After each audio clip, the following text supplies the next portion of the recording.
KSFയുടെ പുതിയ ഹാർമണി ചിട്ടി ചേരണം ഇപ്പൊ തന്നെ. KSFE harmony ചിട്ടികൾ. KSFE ഈ നാടിന്റെ ധൈര്യം.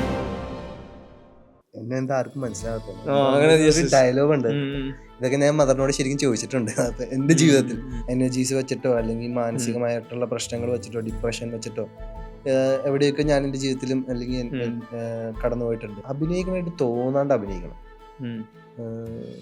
അപ്പൊ എനിക്ക് മനസ്സിലായില്ല. അപ്പൊ അങ്ങനെ അതായത് വാപ്ഷി എന്നിട്ട് അങ്ങനെ അഭിനയിച്ചൊക്കെ കാണിച്ചൊക്കെ തരികയാണ്. കിസ്മത്ത് ചെയ്ത് കഴിഞ്ഞപ്പോഴും ഈ പടം ഇറങ്ങും എന്നുള്ളൊരു വിശ്വാസം ഇല്ലാന്ന്. കാര്യം എന്നോട് ഒരു ദിവസം ഷാനവാസ് കെ വാക്കുട്ടി തന്നെ പറഞ്ഞിട്ടുണ്ട്, ഷെയ്ൻ നിഗമിന്റെയും ഷാനവാസ് കെ വാക്കുട്ടിയുടെയും പടമൊക്കെ ആർക്കും കാണാൻ താല്പര്യമില്ല. എനിക്കും ഒന്നും കേൾക്കണില്ല, മറ്റേ കീ സൗണ്ട് മാത്രം കേൾക്കണുണ്ട്. കുറച്ചു നേരം കഴിഞ്ഞ് ശ്വാസമൊക്കെ എടുത്തിട്ട് ഇങ്ങനെ നോക്കുമ്പോഴത്തേക്കും ഇവിടെ ഒരു ചില്ലി കഷ്ണം. ഫസ്റ്റ് വന്നത് സായബ് ബംഗറാണ്. സായബ് ബംഗർ വന്നപ്പോ തന്നെ കിളി പോയി. നടക്കണേ നടക്കട്ടെ എന്നുള്ള മട്ടില ഞാൻ നിന്ന്. പക്ഷെ സെൽവാ സാറിന് ഇഷ്ടപ്പെട്ടു എന്ന് പറഞ്ഞപ്പോഴത്തേക്കും അപ്പൊ ശരിക്കും സെൽവാ സാറാണോ വില്ലൻ? ചില കാര്യങ്ങളുണ്ടെന്ന് നമ്മള് എത്രയൊക്കെ പ്ലാൻ ചെയ്താലും ചിലപ്പോ നടക്കണമെന്നില്ല. പക്ഷെ ഈ പടം നടന്നതെന്ന് വെച്ച് കഴിഞ്ഞാൽ എന്നാ ചില കാര്യങ്ങൾ നടക്കണമെന്നുണ്ടെങ്കിൽ എങ്ങനെയും നടന്നിരിക്കും എന്ന് പറയണ പോലെയാണ്. പലസ്തീൻ വിഷയത്തിൽ സംസാരിച്ച അത് അത്രയധികം വലിയൊരു ഇഷ്യൂ ആയിട്ട് മാറി. ഇന്നും അത് കഴിഞ്ഞിട്ടില്ല. മാസമായിട്ട് കൊച്ചുങ്ങളെ കൊല്ലണ കണ്ടിട്ട് ഞാൻ സംസാരിച്ചു. അല്ലാണ്ട് ഇങ്ങനെ ഇതിന് അപ്പോഴും എന്റെ മതം വെച്ചിട്ട് അപ്പോഴും കണക്ട് ചെയ്യണത് അതൊക്കെ കാണുമ്പോഴാണ് എന്റെ പടച്ചോനെ എനിക്ക് ശക്തി എന്ന് പറഞ്ഞൊരവസ്ഥ. ഏറ്റവും കൂടുതൽ നമ്മൾ അംഗീകരിക്കേണ്ട DQനെയാണ്. അടുത്തൊരു 10 കൊല്ലത്തിനെ മനസ്സിലാവുള്ളൂ ലോകം തുറന്നു വെച്ചത് വലിയൊരു സംഭവമാണ്, വലിയൊരു സാധനം മലയാളം ഇൻഡസ്ട്രിക്ക് വേണ്ടിയിട്ട്.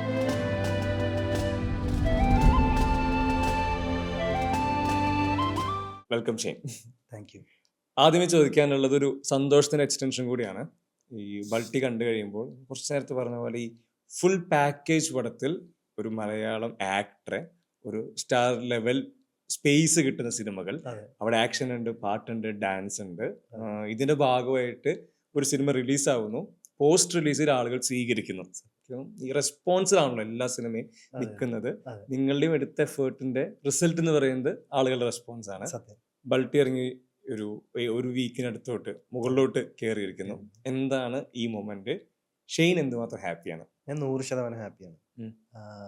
നമ്മൾ ചെയ്ത ഒരു അറ്റംപ്റ്റ് എന്ന് പറഞ്ഞ ഒരു തമിഴ് സിനിമ സ്റ്റൈൽ ഒരു പടമാണ്. തമിഴ് സിനിമ സ്റ്റൈൽ എന്ന് ഉദ്ദേശിക്കുന്നത് മാസ് മുഹൂർത്തങ്ങൾ. നമ്മൾ പൊതുവെ മലയാള സിനിമ മടിക്കുന്ന ഏരിയ ആണത്.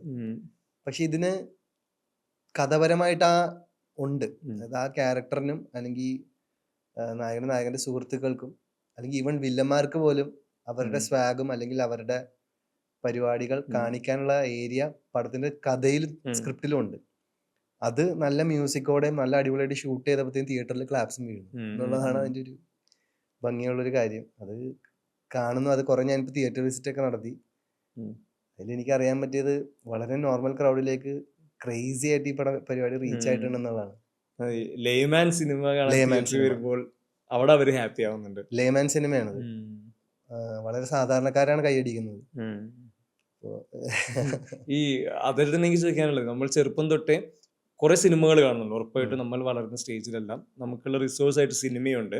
നമ്മൾ പല ആക്ടേഴ്സ് സിനിമ കാണുന്നു, പല സ്റ്റൈലിലെ സിനിമ കാണുന്നു. പക്ഷെ ഒരു പ്രായം വരെ നമ്മൾ മാനിഫെസ്റ്റ് ചെയ്യുന്നത് ആക്ഷൻ, ഡാൻസ്, പാട്ട് ഇതെല്ലാം ആണ്. വൺസ് അത്ര ഒരു സിനിമയിൽ അഭിനയിക്കുന്ന സമയത്ത് റെസ്പോൺസിബിലിറ്റി ഉണ്ട്. അപ്പൊ RDXൽ പോലും ഒരു ഷെയർഡ് റെസ്പോൺസിബിലിറ്റി വരുന്നത്. പക്ഷെ ഇവിടെ ഇത് സിംഗിൾ ഹാൻഡ്ലി ഷോൾഡർ ചെയ്യേണ്ട മൊമെന്റ് ആണ് തിയേറ്ററിൽ. അതിൽ പെർഫോം ചെയ്യുമ്പോഴോ അല്ലെങ്കിൽ റിലീസ് ടൈമിലോ അത് അത്ര ഈസി ആണോ ഹാൻഡിൽ ചെയ്യാനായിട്ട്? അതിൻ്റെതായിട്ടുള്ള ഒരു ടെൻഷൻ ഫാക്ടർ +1 എന്ന് പറയുന്ന പോലെ എക്സ്ട്രാ കൂടെ ഉണ്ടോ? സത്യം പറഞ്ഞുണ്ട്, ഉണ്ടായിരുന്നു. പടം ഇറങ്ങുന്നതിന് മുമ്പ് വരെ നല്ല ടെൻഷൻ ഉണ്ടായിരുന്നു. ടെൻഷൻ എന്ന് വെച്ച് കഴിഞ്ഞാൽ അതാണ്, ഇങ്ങനെയുള്ള മുഹൂർത്തങ്ങൾ എഴുതി വെച്ചത് ജനങ്ങൾ എങ്ങനെ എടുക്കും, ജനങ്ങൾ ആ കഥാപാത്രത്തിനെ എങ്ങനെ എടുക്കും. കഴിഞ്ഞിട്ട് കാണാൻ പറ്റുന്ന വെച്ച് കഴിഞ്ഞാൽ പെർഫോമൻസും ഫൈറ്റ്സിനും യുനാനിമസ്ലി ഭയങ്കരമായ അഭിപ്രായം പറയുന്നു. അത് നമ്മള് എന്താ പറയാ, ചെയ്തതിനുള്ള റിസൾട്ട് കിട്ടിയെന്നുള്ളൊരു ഫീലാണ് എനിക്ക് കിട്ടിയത്. പിന്നെ അതിനുശേഷം പിന്നെ എനിക്ക് ആ ഒരു ഏരിയയിൽ ടെൻഷനെ സത്യം പറഞ്ഞാൽ ഇല്ല. പിന്നെ എനിക്ക് ജനങ്ങളിലേക്ക് ഈ കൂടുതലായി സിനിമ എത്തിക്കണം എന്നുള്ളൊരു ഏരിയയിലേക്ക് മാത്രം കോൺസെൻട്രേറ്റ് ചെയ്താണ് ബാക്കി അതിന്റെ പ്രൊമോഷൻ പരിപാടികളൊക്കെ പോയത്. ശരിക്കും ഇതൊരു വലിയ ഉത്തരവാദിത്തമാണ്. സാധാരണ നമ്മളൊരു സിനിമ പോലെയല്ല. പിന്നെ ഞാൻ മനസ്സിലാക്കുന്നത് greater the responsibility and risk greater the result എന്ന് പറഞ്ഞ പോലെയാണ്. എനിക്ക് ആ ഒരു ആ ഒരു സംഭവം എനിക്ക് ഇതിൽ കിട്ടുന്നുണ്ടെന്നുള്ളതാണ് ഒരു സന്തോഷം.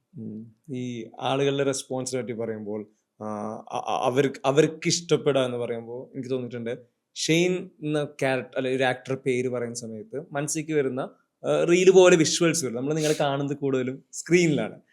അതിൽ തന്നെ ഷെയ്ൻ്റെ കരച്ചില്, ഷെയ്ൻ്റെ ചിരി, അതിൽ ഒരുപാട് തവണ പലരും ചോദിച്ചിട്ടുള്ളതാണ്. പക്ഷെ എനിക്ക് ചോദിക്കാനുള്ളത് ഒരൊറ്റ സിനിമയിലെ 2 ചിരിയും 2 കരച്ചിലിനെ കുറിച്ച്. ഒന്ന് ചിരിയെ പറ്റി തുടങ്ങാം. പറവയില് അടിച്ചു മാനം മുട്ടിക്കിടാന്ന് ഇമ്രാൻ പറഞ്ഞു കഴിഞ്ഞ് ബാറ്റ് ചെയ്യാൻ വേണ്ടി നടന്നു പോകുമ്പോൾ ഉള്ളൊരു ചിരി. ഈ റെസ്പോൺസിബിലിറ്റി പറഞ്ഞത് ഞാൻ കണക്ട് ചെയ്തതാണ്. ബാറ്റും പിടിച്ച് ലാസ്റ്റ് ബോൾ വേണ്ടി നടന്നു പോകുമ്പോഴുള്ള ചിരി. ശേഷം വീട്ടിൽ ഉപ്പയുടെ അടുത്ത് വന്നിട്ട് ഇമ്രാൻ കുഴപ്പമില്ല, എത്തിൻകുട്ടിയാണ്, നമുക്ക് ഇത് ആക്കാന്നൊക്കെ പറയുമ്പോൾ ഡോറിന്റെ അവിടെ നിന്നുള്ള ഒരു ചിരി. ഈ 2 ചിരി രണ്ടും ഒരു ഏജ് ഗ്രൂപ്പില്, ഒരു ഏജ് കാറ്റഗറിയില് ചെയ്യുന്നത്. പോസ്റ്റ് ഏജ് നമ്മൾ ഈ ചിരി കാണുന്നില്ല ഷെയ്ൻ്റെ മുഖത്ത്. അവിടെയാണ് ഈ 2 എക്സ്പ്ലോറേഷൻ നടക്കുന്നത്. ഈ 2 ചിരിയെ കൂടെയുള്ള പെർഫോമേഴ്സിനെ ഇപ്പൊ എങ്ങനെയാണ് റീകളക്ട് ചെയ്യുന്നത്? ഞാൻ മനസ്സിലാക്കുന്നത് ഒരു ഡയറക്ടറിനാണ്, അല്ലെങ്കിൽ ഒരു ഡയറക്ടറിന് നമ്മളൊരു കംഫർട്ടബിൾ സ്പേസിൽ കൊണ്ട് നിർത്താൻ ഭയങ്കരമായ ഒരു കഴിവ് ഉണ്ട്. അല്ലെങ്കിൽ നമ്മളെ ഇൻഫ്ലുവൻസ് ചെയ്യാൻ ഒരുപാട് ഇതുണ്ട്. ഇപ്പം ഞാൻ പറയുന്നത് മുമ്പ് ഞാൻ ചെയ്തിരുന്ന സിനിമകളിൽ ഒരു റിയലിസ്റ്റിക് സ്വഭാവങ്ങളുള്ള, അതായത് ക്യാമറ കുറച്ച് ദൂരെ വെച്ചുകൊണ്ട് ആക്ടേഴ്സിനെ ക്യാപ്ചർ ചെയ്യുന്ന ഒരു പരിപാടി. അതിന് കുറേ കൂടെ നമുക്കൊരു ഫ്രീഡം ഉണ്ട് അഭിനയിക്കുമ്പോൾ. അതിൽ കുറേ കൂടെ നാച്ചുറലായിട്ട് നമ്മൾ അതിലിങ്ങോട്ട് ഒഴുകി ഫ്ലോ ചെയ്യും. അതിന് റീസൺ നമ്മുടെ സൗബിക്ക ഡയറക്ഷൻ ലിറ്റിലിൻ്റെ ക്യാമറ വർക്കുമാണ്. പിന്നീട് ഉള്ള സിനിമകളിൽ ഞാൻ ഒരാളെ ഇതാക്കി പറയുന്നതല്ല, പക്ഷെ ഈ മാർക്കിൽ വന്ന് നിൽക്കാനും ഫോക്കസ് പോകുന്നതിനോർത്ത് ടെൻഷൻ അടിക്കും. ഇങ്ങനെയുള്ള കാര്യങ്ങൾ നമ്മൾ കൂടുതൽ ഇത് ചെയ്യണം. വന്ന് നിന്ന് കഴിഞ്ഞ് 2 സെക്കൻഡ് കഴിഞ്ഞ് ഡയലോഗ് പറയാൻ പാടുള്ളൂ. ഇത്തരം കാര്യങ്ങൾ ചില സമയത്ത് നമ്മളെ അതിൽ കോൺഷ്യസ് ആകുമ്പോഴത്തേക്കും ഓട്ടോമാറ്റിക്കലി ഈ ഒരു ഫ്ലോ നമുക്ക് കൊണ്ടുവരാൻ, അല്ലെങ്കിൽ ചെറുതായിട്ട് നമ്മൾ ചെയ്യേണ്ടി വരും. അത് ചെയ്യണം നമ്മൾ ക്യാമറയ്ക്ക് വേണ്ടിയിട്ടാണ്. അത്തരം പക്ഷെ അത് എല്ലാത്തരം സിനിമകളും ഒരേപോലെ നമുക്ക് ആഗ്രഹിക്കാനും പറ്റില്ല. അതാ. എന്നാ എനിക്ക് ഇപ്പൊ ഈ ബൾട്ടിയിലേക്ക് വരുമ്പോഴത്തേക്കും ഇതിനൊരു റിയലിസ്റ്റിക് സ്വഭാവം ഉണ്ടെന്നാണ്. എന്നാ ഇതിൽ ആ മാസ് എലമെന്റും ഉണ്ട്. അതാണ് ഇതിന്റെ ഒരു ബ്ലെൻഡിങ്. എനിക്ക് ഞാൻ ഉണ്ണി വന്ന് പറയുമ്പോഴും എനിക്ക് ഫീൽ ചെയ്ത കാര്യമാണ്. ഉണ്ണി ഇതൊരു എഡ്ജ് പരിപാടിയാണ്. ഇത് കിട്ടിയ ഇത് വൻ കിട്ടലായിരിക്കും, സെറ്റായിരിക്കും പരിപാടി. കാര്യം ഇതിന്റെ കഥ നമ്മൾ ഭയങ്കര എന്താ പറയാ, ഒരു ഓർഗാനിക്കായി ഡെവലപ്പായി പോകുന്നതായിട്ട് തോന്നുള്ളൂ. പക്ഷെ ഇതിലെ ഓരോ മുഹൂർത്തം ഹെവിയാ. അത് എടുത്തു വലിപ്പിക്കുന്ന അനുസരിച്ചിരിക്കും ഉണ്ണി എന്ന് പറഞ്ഞു. അതിന്റെ ഈ എനിക്കൊന്നും ഈ റിസൾട്ടിൽ പ്രധാനപ്പെട്ട എലമെന്റ് ആവുന്നത് ഇതിലെ ഫൈറ്റ് സീക്വൻസ് കൂടെയാണ്. ആളുകൾ ഇപ്പോഴും ഒരു തിയറി ഉണ്ടല്ലോ മാസ് സിനിമയുടെ, പ്രേക്ഷകര് അവിടെ അടിക്കണമെന്ന് തോന്നുന്നു, അവിടെ നമ്മൾ വ്യത്യസ്തരാണെന്ന് നോക്കി കഴിഞ്ഞാൽ ഇമ്പാക്ട് ഉണ്ടാവത്തില്ല. അല്ല, എപ്പോഴും അതാ തിയേറ്റർ പരിപാടിക്ക് ഒരു വളരെ സാധാരണക്കാരൻ ആഗ്രഹിക്കുന്നത് അവിടെ നമ്മൾ കൊടുത്തേ പറ്റുള്ളൂ. നമ്മൾ അവിടെ എത്ര കൺവിൻസിംഗ് ആയി കാണിക്കുന്നു എന്നുള്ളതാണ്. ആ ഇടി എത്രത്തോളം പവർഫുൾ ആയി കാണിക്കുന്നു, അതിലെന്ത് വ്യത്യസ്തത കൊണ്ടുവരുന്നു. അതായത് ഇപ്പൊ ഇതിനകത്ത് ഇടി ശ്രദ്ധിച്ചറിയാം, കബഡിയിൽ നിന്നും ഡെറിവേറ്റ് ആയി വന്നിരിക്കുന്ന ഇടികളാണ്. ഇവരുടെ എല്ലാ ബോഡി ലാംഗ്വേജ് മൂവ്മെന്റ്സ് എല്ലാം. ഒരാള് അടി കൂടെ കുത്തി മറിഞ്ഞു പോകുന്നു, ഒരാള് ഏറി കൂടെ അടിക്കുന്നു, ഒരാള് മറ്റേ മേളിൽ കൂടെ ചാടി പോകുന്നു. ഈ സാധനം ആണ് ഇവരുടെ പവർ മൂവ്സ്. ഇതിനെയാണ് ശരിക്കും പറഞ്ഞ എന്താ പറയുക ചേർത്തുകൊണ്ട് കൊറിയോഗ്രാഫിയിലേക്ക് കൊണ്ടുവന്നിരിക്കുന്നത്. അപ്പൊ അത്തരം കാര്യങ്ങളും ഭയങ്കര ഇംപ്രസീവ് ആയിട്ടാണ് ഞാൻ പ്രേക്ഷകനും തോന്നി. അത് തന്നെ എനിക്ക് റിവ്യൂസിലും കാണാൻ പറ്റുന്നു. ഈ ഫൈറ്റ് ചെയ്യുന്നത് എല്ലാവരും എക്സൈറ്റ്മെന്റ് ആണല്ലോ. ലാലേട്ടൻ ഫൈറ്റ് ചെയ്യാൻ പറ്റി നമ്മൾ പല കഥകൾ, പല പ്രായത്തിൽ പല കാലഘട്ടങ്ങളിൽ പുള്ളിനെ പറ്റി പലതും കേട്ടിട്ടുണ്ട്. അപ്പൊ നിങ്ങളാണെങ്കിൽ RDX കുറച്ചും കൂടെ ടെക്നിക്കൽ സ്റ്റൈലൈസ്ഡ് ഫൈറ്റ് ആണ് ചെയ്യുന്നത്. ഇവിടെ വരുമ്പോൾ വളരെ സാധാരണക്കാരാണ്, റോയാണ്. അതിലും എനിക്ക് ആ ക്ലൈമാക്സ് പോർഷൻ എടുക്കുമ്പോൾ ലെങ്തി ഫൈറ്റ് ആണല്ലോ. അത് സർവൈവലിന് വേണ്ടിയുള്ള, ജീവന് വേണ്ടിയുള്ള പോരാട്ടം എന്ന് പറയുന്ന പോലത്തെ പരിപാടി. ഫ്രം ലോഡ്ജ് ടു ക്ലൈമാക്സ് വരെയുള്ള ഒരു പോർഷൻ, അതിൽ പല സ്റ്റൈലില് പല സ്പേസില് അടിക്കുന്നുണ്ട്. ഈ ഫൈറ്റ് ചെയ്യുന്നത്, അതിന് റിയാക്ട് ചെയ്യുന്നത്, കിക്ക് ചെയ്യുന്നത്, പഞ്ച് ചെയ്യുന്നത്, വീഴുന്നത്, ഇതിനൊരു ഈസി ഫോർമുല ഉണ്ടോ? ടെക്നിക്ക് എന്താണ്? അല്ലെങ്കിൽ എല്ലാവരും സത്യം പറഞ്ഞു കഴിഞ്ഞാൽ അതിനൊരു ടെക്നിക്കില്ല. അതൊരു കറക്റ്റ് ടൈമിങ് വരിക എന്നുള്ളതാണ്. ഇത് ചില ടേക്കുകൾ നമ്മള് തളർന്ന് വെള്ളമൊക്കെ കുടിച്ച് മാറി നട്ട് പോയി ചെയ്താൽ പോലും ചിലപ്പോൾ ചിലത് ശരിയേ ആവൂല എന്ന് പറയണ പോലെ. അതായത് 1 ടേക്കിൽ കുറെ സാധനങ്ങൾ ഇതിനകത്ത് എടുത്തിട്ടുണ്ട്, ശ്രദ്ധിച്ചറിയാം. അത് എന്റെ ടൈമിങ് ശരിയാവണ സമയത്ത് ചിലപ്പോ വേറെ വരുന്ന ഒരു ഫൈറ്ററിന്റെ ടൈമിങ് ശരിയാവണമെന്നില്ല. ക്യാമറ പാൻ ചെയ്തുമ്പോ വേറൊരു ആർട്ടിസ്റ്റിന്റെ ശരിയാവണമെന്നില്ല. അതിന്റെ ഇടയിൽ ചിലപ്പോൾ എന്തെങ്കിലും ഒരു സാധനം ഫീൽഡ് വരാം. അപ്പൊ ഇത്തരം ഒരുപാട് കാര്യങ്ങൾ വരാം. നമ്മുടെ ഭാഗ്യം കൂടെയാണത്. ചിലത് ചിലപ്പോൾ ഒറ്റയടിക്ക് ശരിയുമാവാം. അതാണ്, ഇതൊരു ഗാമ്പിളാണ് അഭിനയിക്കുമ്പോഴും. ഫൈറ്റ് എളുപ്പമുള്ള പരിപാടിയല്ല. ഈവൻ ഇപ്പൊ ഇതിനകത്ത് എനിക്ക് ഭയങ്കരമായിട്ട് പേടി തോന്നിയൊരു ദിവസം ഉണ്ടായി. നിങ്ങൾക്ക് ശ്രദ്ധിച്ചറിയാം, ഹോട്ടൽ ഫൈറ്റിൽ ഞാൻ പോയിട്ട് എയറിൽ പോയി കുത്തിയിട്ട് ഈ ആർട്ടിസ്റ്റ് പോയി ഇടിച്ചൊരു മറ്റേ പഴംപൊരി ഒക്കെ വെച്ചേക്കണ ഒരു ഇതുണ്ട്, കബേർഡ് പോയി അടിച്ച് പൊട്ടും. ഈ സാധനം ചെയ്യാൻ വേണ്ടി അപ്പൊ എന്റെ മേളിൽ നിന്ന് ഒരു ഒറ്റ റോപ്പ് മേളിലോട്ടേക്ക് ഇട്ടിട്ടുണ്ട്. അപ്പൊ ആക്ഷൻ പറഞ്ഞു അത് മറ്റേ ഫാൻറ്റമിലാണ് ഷൂട്ട് ചെയ്യണം. അപ്പൊ ഭയങ്കര ഹെവി ലൈറ്റ്സ് ഒക്കെ സെറ്റ് ചെയ്ത് ആൾ മച്ചാനും റെഡി, ആയാനും അവനും ഈ പറഞ്ഞ പോലെ ഇതൊക്കെ വെച്ചിട്ടുണ്ട്, റോപ്പൊക്കെ വെച്ചു. ഈ ബാക്കിലുള്ള ചില്ലിനകത്ത് കുട്ടി ബോംബ് വെച്ചു. കുട്ടി ബോംബ് സാധാരണ നമ്മൾ 2 or 3 വെക്കുക. ഇതില് ഓരോ പീസ് ചില്ലും വെവ്വേറെ ആയതുകൊണ്ട് ഇതെല്ലാം ഒരുമിച്ച് പൊട്ടാൻ വേണ്ടി 8 എണ്ണം ഉണ്ടായിരുന്നതിൽ ഒരു 7 എണ്ണം വെച്ചു കൊടുത്തു. ആക്ഷൻ പറഞ്ഞു പോയി, ഞാൻ പോയി എറി പോയി കുത്തി, ഞാൻ ലാൻഡ് ചെയ്ത് ഒരു രക്ഷയില്ലാത്തൊരു സൗണ്ട് കേൾക്കുന്നു. പുറത്തുനിന്നുള്ളവരൊക്കെ അകത്തേക്ക് കയറി വരും, എന്തോ സംഭവിച്ചു എന്നുള്ള സീനില്. എനിക്കും ഒന്നും കേൾക്കണില്ല, മറ്റേ കീ സൗണ്ട് മാത്രം കേൾക്കണുണ്ട്. കുറച്ചു നേരം കഴിഞ്ഞ് ശ്വാസമൊക്കെ എടുത്തിട്ട് ഇങ്ങനെ നോക്കുമ്പോഴത്തേക്കും ഇവിടെ നിന്ന് ഒരു ചില്ല് കഷ്ണം. ദൈവം, ഒരു സെന്റിമീറ്റർ അങ്ങോട്ട് ഇങ്ങോട്ട് മാറിയിരുന്നുള്ള സീനായി പോയി ഇത്. എന്നാ ഇത് നമുക്കിപ്പോ നമ്മളെ ആർട്ടുകാരോട് പറയും ഫൈറ്റേഴ്സ് പറഞ്ഞിട്ട് ചെയ്യണമെന്ന് പറയും, ഫൈറ്റേഴ്സിനോട് പറഞ്ഞിട്ട് പറയാൻ എന്തോ അവിടെ ഒരു സംഭവം നടന്നു വാട്ടവർ. പക്ഷെ ഞാൻ പറയാണ്, ഇത് കാണുമ്പോ പ്രേക്ഷകർക്ക് ചിലപ്പോ അതിന്റെ ഇങ്ങനെയുള്ള കാര്യങ്ങൾ, ഇത് നമ്മളും ഒരുപാട് ഫൈറ്റൊക്കെ സിനിമയിൽ കണ്ടിട്ടില്ലല്ലേ, പക്ഷെ നമ്മളും ഇത്രയും ഇതിനകത്ത് ഇങ്ങനെ ഒരു റിസ്ക് എലമെന്റ് ഉണ്ടെന്നൊന്നും ഞാനെന്ന പ്രേക്ഷകനും സത്യം പറഞ്ഞാൽ അറിഞ്ഞിട്ടുണ്ടായില്ല. ചെയ്യുമ്പോഴാണ് ഇതിന്റെ ഒരു സീരിയസ്നെസ്സും റിസ്ക്കും അറിയാൻ പറ്റിയത് എന്നുള്ളതാണ്. ഈ ഫൈറ്റ് ചെയ്യുന്നതിനൊപ്പം തന്നെ റെസ്പോൺസിബിലിറ്റി ആണ് ഇത് ഇമോട്ട് ചെയ്യാന്നുള്ളത്. ഈ പേടി, ടെൻഷൻ, ഓടിക്കൊണ്ടിരിക്കണം, ഇതെല്ലാം മെയിൻറ്റെയിൻ ചെയ്യണം. ഈ ആക്ടർക്ക് ശരിക്കും എനിക്ക് ചോദിക്കാനുള്ളത്, പലപ്പോഴും പെർഫോം ചെയ്യാന്നുള്ളത് നിങ്ങളുടെ ഒരു റോളായിരിക്കെ, അതിൽ ഈ എക്സ്ട്രാ ആഡ് ഓൺസ് ആയിരിക്കും ഫൈറ്റ് ചെയ്യുന്നത്, അല്ലെങ്കിൽ ഒബ്സ്റ്റക്കിൾസ് പോലെ വരുന്നത്, അതിനെ ശരിക്കും നിങ്ങളൊരു ടൂൾ ആക്കുവാണോ അതോ അതിൽ എൻജോയ് ചെയ്യാനുള്ള ശ്രമമാണോ? എന്താ ശരിക്കും ആക്ടിങ്ങിന്റെ ഒപ്പം തന്നെ മറ്റ് ആക്ടിവിറ്റീസ്? അങ്ങനെ വ്യത്യസ്തമായിട്ട് കാണുന്നില്ല. ഞാൻ എപ്പോഴും ചിന്തിക്കുന്നത് കഥാപാത്രത്തിന്റെ അവസ്ഥയിൽ നിന്ന് മാത്രമേ ചിന്തിക്കുള്ളൂ. ഉദയൻ ആ നിമിഷം എന്ത് ചെയ്യണം? ഉദയന് ഇടിക്കാണ്ട് രക്ഷപ്പെടാൻ പറ്റില്ല. അപ്പൊ അവൻ ഇടിക്കുന്നു, അവൻ രക്ഷിക്കുന്നു, അല്ലെങ്കിൽ അവൻ എന്ത് ചെയ്യുന്നു എന്നുള്ള മാത്രമേ. അതിന്റെ ഇടയില് അല്ലെങ്കിൽ അവൻ സ്നേഹിക്കുന്നു, അല്ലെങ്കിൽ അവൻ അമ്മയോട് ഇങ്ങനെ സംസാരിക്കും, ഈ ഒരു തോട്ട് മാത്രമേ ഉള്ളൂ. അപ്പൊ അവന് ചിലപ്പോ പറക്കണ രംഗമാണ് അതും ചെയ്യേണ്ടതെന്ന് വെച്ചാൽ അവൻ ചെയ്യുന്നു എന്നുള്ള ഒരു ആംഗിളിൽ എന്നെ കാണുന്നുള്ളൂ. അതായത് ആ സിറ്റുവേഷൻ ഞാനാണ് അല്ലെങ്കിൽ ഉദയനാണ് എന്നുള്ള രീതിയിൽ ചെയ്യുമ്പോൾ ഓരോന്നിനെ എനിക്ക് സെപ്പറേറ്റ് ആയിട്ട് കാണാൻ പറ്റില്ല. അപ്പൊ ഇതെല്ലാം ഓക്കെ ആണെന്നുള്ളത്, ഉദയൻ ഇത് ചെയ്തേ പറ്റൂ, വേറെ നിവൃത്തിയില്ല. അത് ഞാനല്ലല്ലോ, അത് ആ ക്യാരക്ടർ ആ നിമിഷം അതാണ്. പിന്നെ ഞാൻ എപ്പോഴും വിശ്വസിക്കുന്നത്, ഈ സിനിമ ഇനി ഒരു തവണ കൂടെ എടുക്കണമെന്ന് വെച്ചാൽ നടക്കും ഇല്ല. സിനിമ ഒറ്റ തവണ, അതൊരു സത്യം, അത് കാലാകാലം സിനിമ നിൽക്കുകയും ചെയ്യും. ഒരു ടേക്ക് എടുക്കാന്ന് വെച്ച് കഴിഞ്ഞാൽ, ഒരു ടേക്ക് ചെയ്യാന്ന് വെച്ച് കഴിഞ്ഞാൽ അതൊരു ശരിക്കും പറഞ്ഞ വലിയൊരു അങ്ങോട്ട് കൊടുക്കല. അത് പിന്നെ ഒരു ഷോട്ട് ഫോർ എവർ ആണല്ലോ. ഫോർ എവർ ആണ്. അത് ഓക്കെ ആക്കുന്ന ഷോട്ട്, ആ എഡിറ്റർ എടുത്ത് വെക്കുന്ന ഷോട്ടാണ് പിന്നെ സിനിമ. അപ്പൊ അതുകൊണ്ട് അങ്ങനത്തെ മൊമെന്റ്സ് ഉണ്ട്, ഭയങ്കര സ്ട്രഗിൾ ചെയ്തെടുത്ത ഷോട്ടൊക്കെ ഫൈനൽ ഔട്ട്. പിന്നെ അതെന്താ ശരിക്കും ഒരു ആക്ടറുടെ മാനസികാവസ്ഥ എന്താ? ഞാൻ തകർന്നു വരുന്നു. ഞാനത് ഏറ്റവും കൂടുതൽ അനുഭവിച്ചങ്ങനെ ഈടാന്ന് പറഞ്ഞ പടത്തില്ല. എന്റെ ഞാനൊരു ദിവസം അതായത് ഷൂട്ടിങ്ങിന്റെ ഡേയ്സ് കൂടുതലെന്നും പറഞ്ഞിട്ട് അജിത്തേട്ടൻ, പപ്പുച്ചേട്ടൻ അപ്പൊ പപ്പുച്ചേട്ടനും ഞാനും ഫൈറ്റ് എടുക്കാൻ വേണ്ടി പോയി. അജിത്തേട്ടനും നിമിഷയും കൂടെ സീനുകൾ എടുക്കാൻ വേണ്ടി പോയി.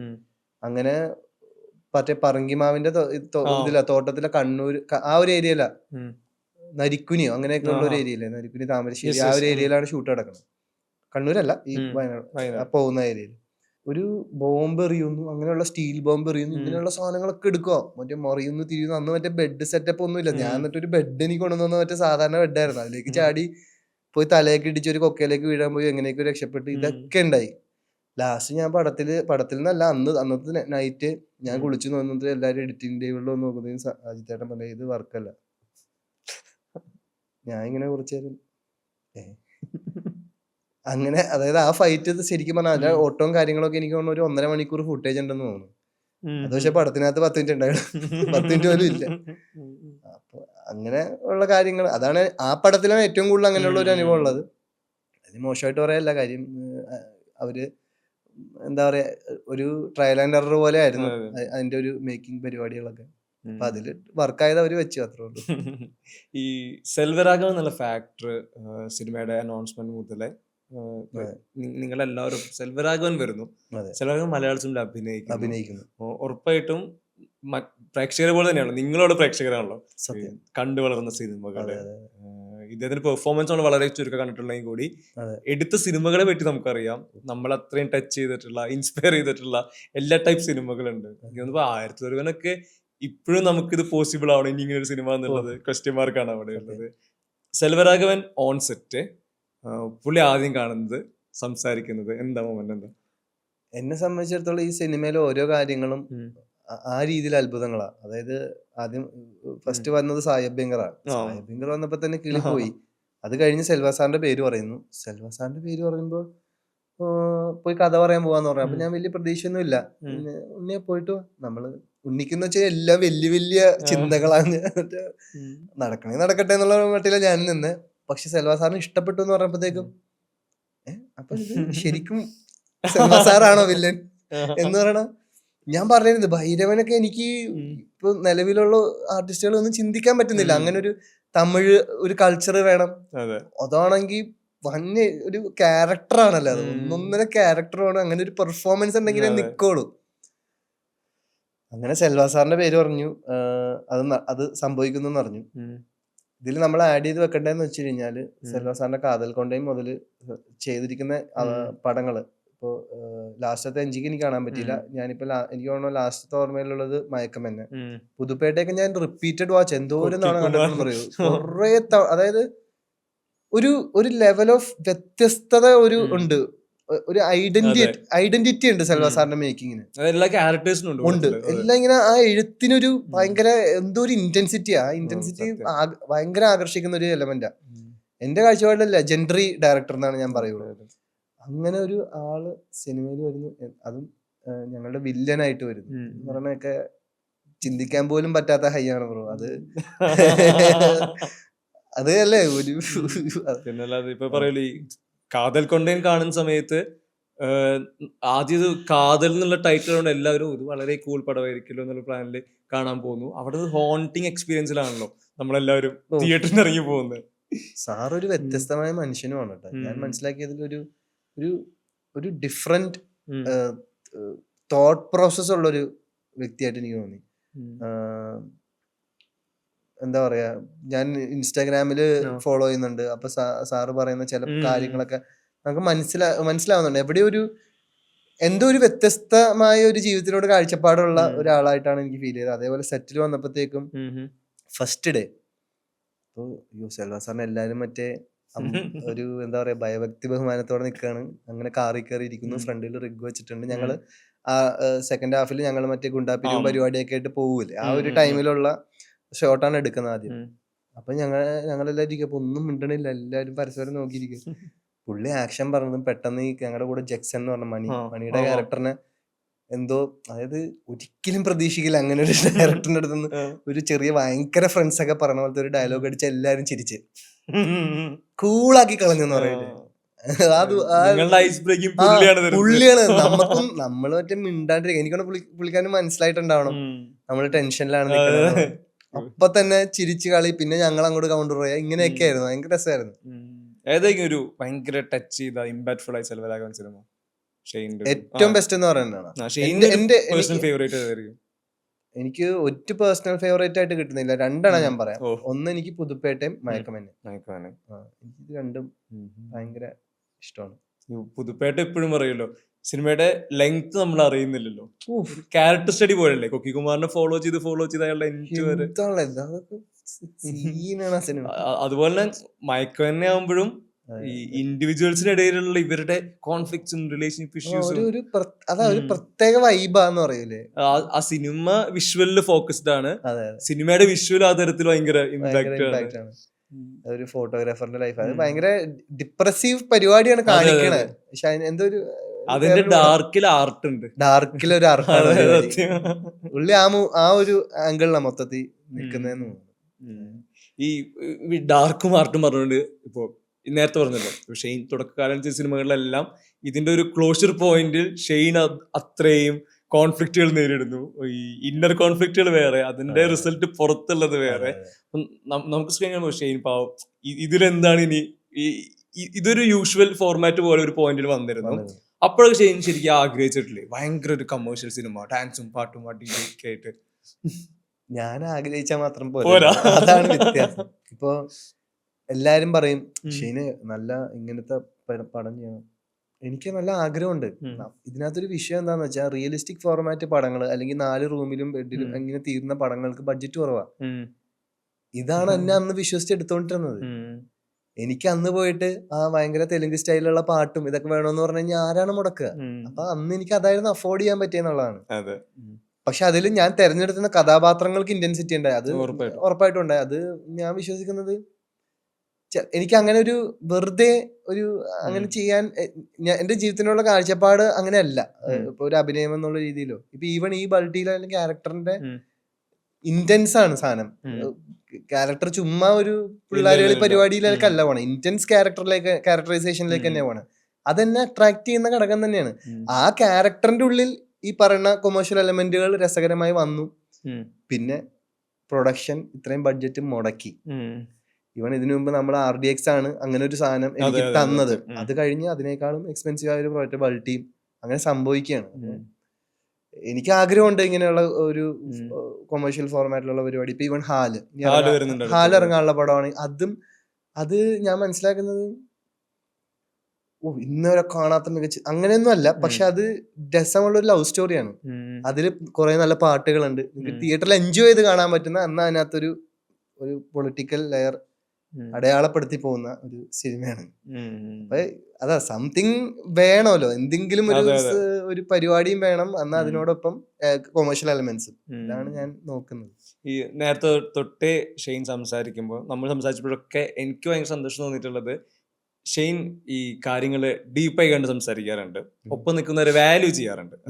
അത് എപ്പോഴും നമ്മൾ എല്ലാവരിലും കാണുന്നതല്ല. വാല്യൂ ചെയ്യുക, കൂടെയുള്ളവരെ പറ്റി സംസാരിക്കുക, മെൻഷൻ ചെയ്യുക എന്നുള്ളത്. അത്തരത്തിലുള്ള ഷെയ്ൻ വൺസ് പ്രൊഡ്യൂസർ ആവുന്ന പോയിന്റിൽ ഭൂതകാലം എടുക്കുന്നു. അവിടെ ഈ ചൂസിങ് എന്നുള്ള ഭയങ്കര ഐക്കോണിക് ഡിസിഷൻ ആണല്ലോ. എന്ത് ഞാൻ ചൂസ് ചെയ്യണം പ്രൊഡ്യൂസ് ചെയ്യുമ്പോഴുള്ളത്. കൊളാബറേഷൻ ആണ് ഉറപ്പായിട്ടും. അൻവർ റഷീദ് ഉണ്ട് അവിടെ. എങ്കിലും ഒരു സിനിമ തിരഞ്ഞെടുക്കുന്നത് അതിൽ ഈ കാസ്റ്റ് ആൻഡ് ക്രൂ അസംബ്ലിങ്, ആ സിനിമയുടെ റിസൾട്ട് കൊണ്ട് ഇന്നും ഷെയ്നോട് സംസാരിക്കുമ്പോൾ നമ്മളോട് വിനു കയറി വരുന്നുണ്ട്. ഭൂതകാലം ശരിക്കും ഒരു എപ്പോഴും ഒരു ആക്ടർക്ക് ചെറിഷ് ചെയ്യാൻ ആളുടെ കരിയറിലെ ഒരുപാട് സിനിമകളുണ്ടെങ്കിൽ കൂടി ഇതിൽ പ്രൊഡ്യൂസർ റോളുള്ള സിനിമയാണല്ലോ ഭൂതകാലം. ശരിക്കും ബാക്കിയുള്ളവർക്ക് അത്ര തന്നെ ഇമ്പാക്ട് ഉണ്ട്. ഷെയ്നിന് പേഴ്സണലി ഭൂതകാലത്തിന്റെ ഇമ്പാക്ട് എന്താ? പ്രേക്ഷകരുടെ ഇമ്പാക്ട് ഇതിന്റെ ഔട്ടിലാണ്. എനിക്കത് എന്തുകൊണ്ടാണ് ആ പടം പേഴ്സണലായിട്ട് എടുക്കുന്നതെന്ന് വെച്ച് കഴിഞ്ഞാൽ അത് ചില കാര്യങ്ങളുണ്ടെന്ന് നമ്മൾ എത്രയൊക്കെ പ്ലാൻ ചെയ്താലും ചിലപ്പോൾ നടക്കണമെന്നില്ല. പക്ഷെ ഈ പടം നടന്നതെന്ന് വെച്ച് കഴിഞ്ഞാൽ എന്നാ ചില കാര്യങ്ങൾ നടക്കണമെന്നുണ്ടെങ്കിൽ എങ്ങനെയും നടന്നിരിക്കും എന്ന് പറയുന്ന പോലെയാണ്. അങ്ങനെയാണ് ഇപ്പൊ എന്റെ ജീവിതത്തിലെ എല്ലാ പടങ്ങളും അങ്ങനെ തന്നെയാണല്ലോ സത്യം പറഞ്ഞ. നമ്മൾ മറ്റേ ഭയങ്കര പ്ലാൻ ചെയ്ത് നടത്തിയ പോലെ ഒന്നും അല്ല. പക്ഷെ അത് നടന്നതിൽ ഒരുപാട് അഭിമാനം തോന്നുന്ന ഒരു പടം വൺ ഓഫ് ദ മൂവി ഭൂതകാലം തന്നെയാണ്.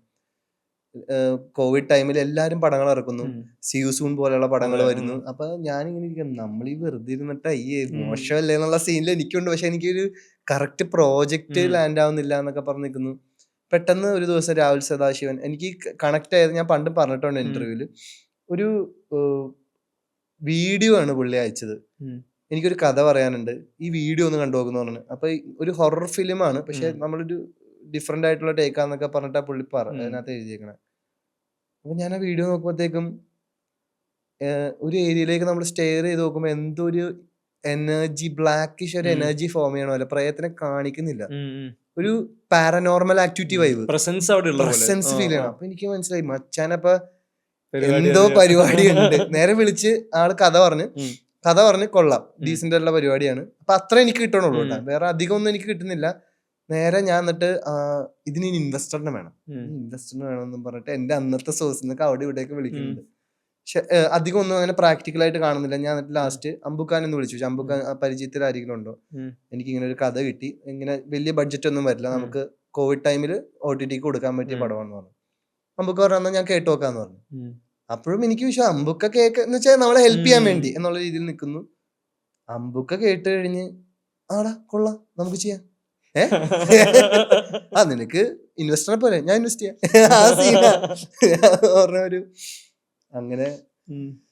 അതാ ചില കാര്യങ്ങളെ നടന്നു പോവാന്ന് പറയണ പോലെ. അതിനുശേഷം ഓരോ കാര്യങ്ങൾ അന്ന് എന്റെ അടുത്ത് കഥ പറയാൻ വന്ന രാഹുല് പിന്നെ പോയത് പടം തീർന്നിട്ടാന്ന് പറയണ പോലെ വീട്ടിലോട്ടേക്ക് എല്ലാം അങ്ങനെ ഒരു ഫ്ലോയിൽ സംഭവിച്ചു. അതിലൊരു രസം എനിക്ക് തോന്നുന്നു പ്രീ മുതൽ സിനിമയുടെ പാർട്ടാവാണ്. പ്രീ മുതലുണ്ട് റെസ്പോൺസിബിലിറ്റി ഏറ്റെടുക്കുമ്പോ അല്ല പിന്നെ നമ്മൾ ഉണ്ടാവണല്ലോ നമ്മളുടെ നമ്മുടെ റിലീസ് വരെ ഫ്രം സ്ക്രാച്ച് തൊട്ട് നിന്നൊരു പടം. അത് വേറെ തന്നെ എക്സ്പീരിയൻസ്. പിന്നെ ഓരോ ഷോട്ടും മറ്റേ നമ്മള് അതിനു വേണ്ടി എന്ന് പറയുന്ന പോലത്തെ ഒരു ഫീലാണ് ആ പടം. എന്ന് വെച്ചാ ഹൊററില് ഷോർട്ട് മേക്കിംഗ് ഭയങ്കര ഇമ്പോർട്ടന്റ് ആണ്. ഷഹനാദക്കാടെയും ഏറ്റവും ഇതുവരെ ഉള്ളതിൽ ഏറ്റവും ബെസ്റ്റ് വർക്കാണ് ഞാൻ പറയും. ബ്രഹ്മയുഗം ഒക്കെ ഓഫ് കോഴ്സ് അത് അതിനുശേഷം വന്നൊരു ഔട്ട്സ്റ്റാൻഡിങ് വർക്കാണ്. പക്ഷെ അത് ആ പടത്തില് അധികം ഒന്നും ഇല്ലല്ലോ. ആ വീടും ഒരു കുറച്ച് റൂമും ആ വീടിനെ ശരിക്കൊരു ഈ പറയുന്ന പോലെ ഒരു കാലത്ത് സിനിമ സ്റ്റൈൽ സെറ്റിങ്ങിൽ ഒരു മനക്കുണ്ടാക്കിയിരുന്ന ഈ 2 BHK വീടിന്റെ അകത്ത് ക്രിയേറ്റ് ചെയ്തെടുക്കാന്നുള്ളത്. എനിക്കതിൽ ചോദിക്കാനുള്ളത്, ഭയപ്പെടുത്താം ആൾക്കാരെ ഉറപ്പായിട്ട്, നമുക്ക് ഗിമ്മിക്ക് വേണ്ടി ഉപയോഗിക്കാം, അല്ലെങ്കിൽ വിഷ്വൽ ഇത് കൊണ്ടുവരാം. നിങ്ങൾ പേടിക്കണമല്ലോ, ഈ ആക്ഷൻ കട്ടിനിടയ്ക്ക് പേടിക്കുക. പ്രത്യേകിച്ച് എനിക്കൊന്ന് ക്ലൈമാക്സ് ഏരിയയിൽ കൊടുക്കുന്ന നിങ്ങളുടെ റിയാക്ഷൻ ആണ് പ്രേക്ഷകർക്ക് കിട്ടുന്ന റിസൾട്ട്. അവിടെ നിന്നാണ് ഞങ്ങൾ പേടിച്ച് തുടങ്ങാനായിട്ട്. ഈ ഭയം മുഖത്ത് കൊണ്ടുവരുന്നത് സ്വയം ഭയപ്പെടണം, ബാക്കിയുള്ളവരെ ഭയപ്പെടുത്തണം. അതെന്താ ശരിക്കും അതിനൊരു പരിപാടി എന്തായിരുന്നു? എനിക്ക് പേഴ്സണലി കണക്ട് ചെയ്യാൻ പറ്റും ചില കാര്യങ്ങൾ അതിനകത്തുള്ള ഈ പറഞ്ഞ എനർജീസ് വെച്ചിട്ടോ അല്ലെങ്കിൽ മാനസികമായിട്ടുള്ള പ്രശ്നങ്ങൾ വെച്ചിട്ടോ ഡിപ്രഷൻ വെച്ചിട്ടോ എവിടെയൊക്കെ ഞാൻ എൻ്റെ ജീവിതത്തിലും അല്ലെങ്കിൽ കടന്നു പോയിട്ടുണ്ട്. അതേപോലെ മദറിനായിട്ടുള്ള ഇമോഷൻ അവസാനം ചോദിക്കുന്നില്ലേ, എന്നെ എന്താ ആർക്കും മനസ്സിലാകാത്തത് ഡയലോഗ് ഉണ്ട്.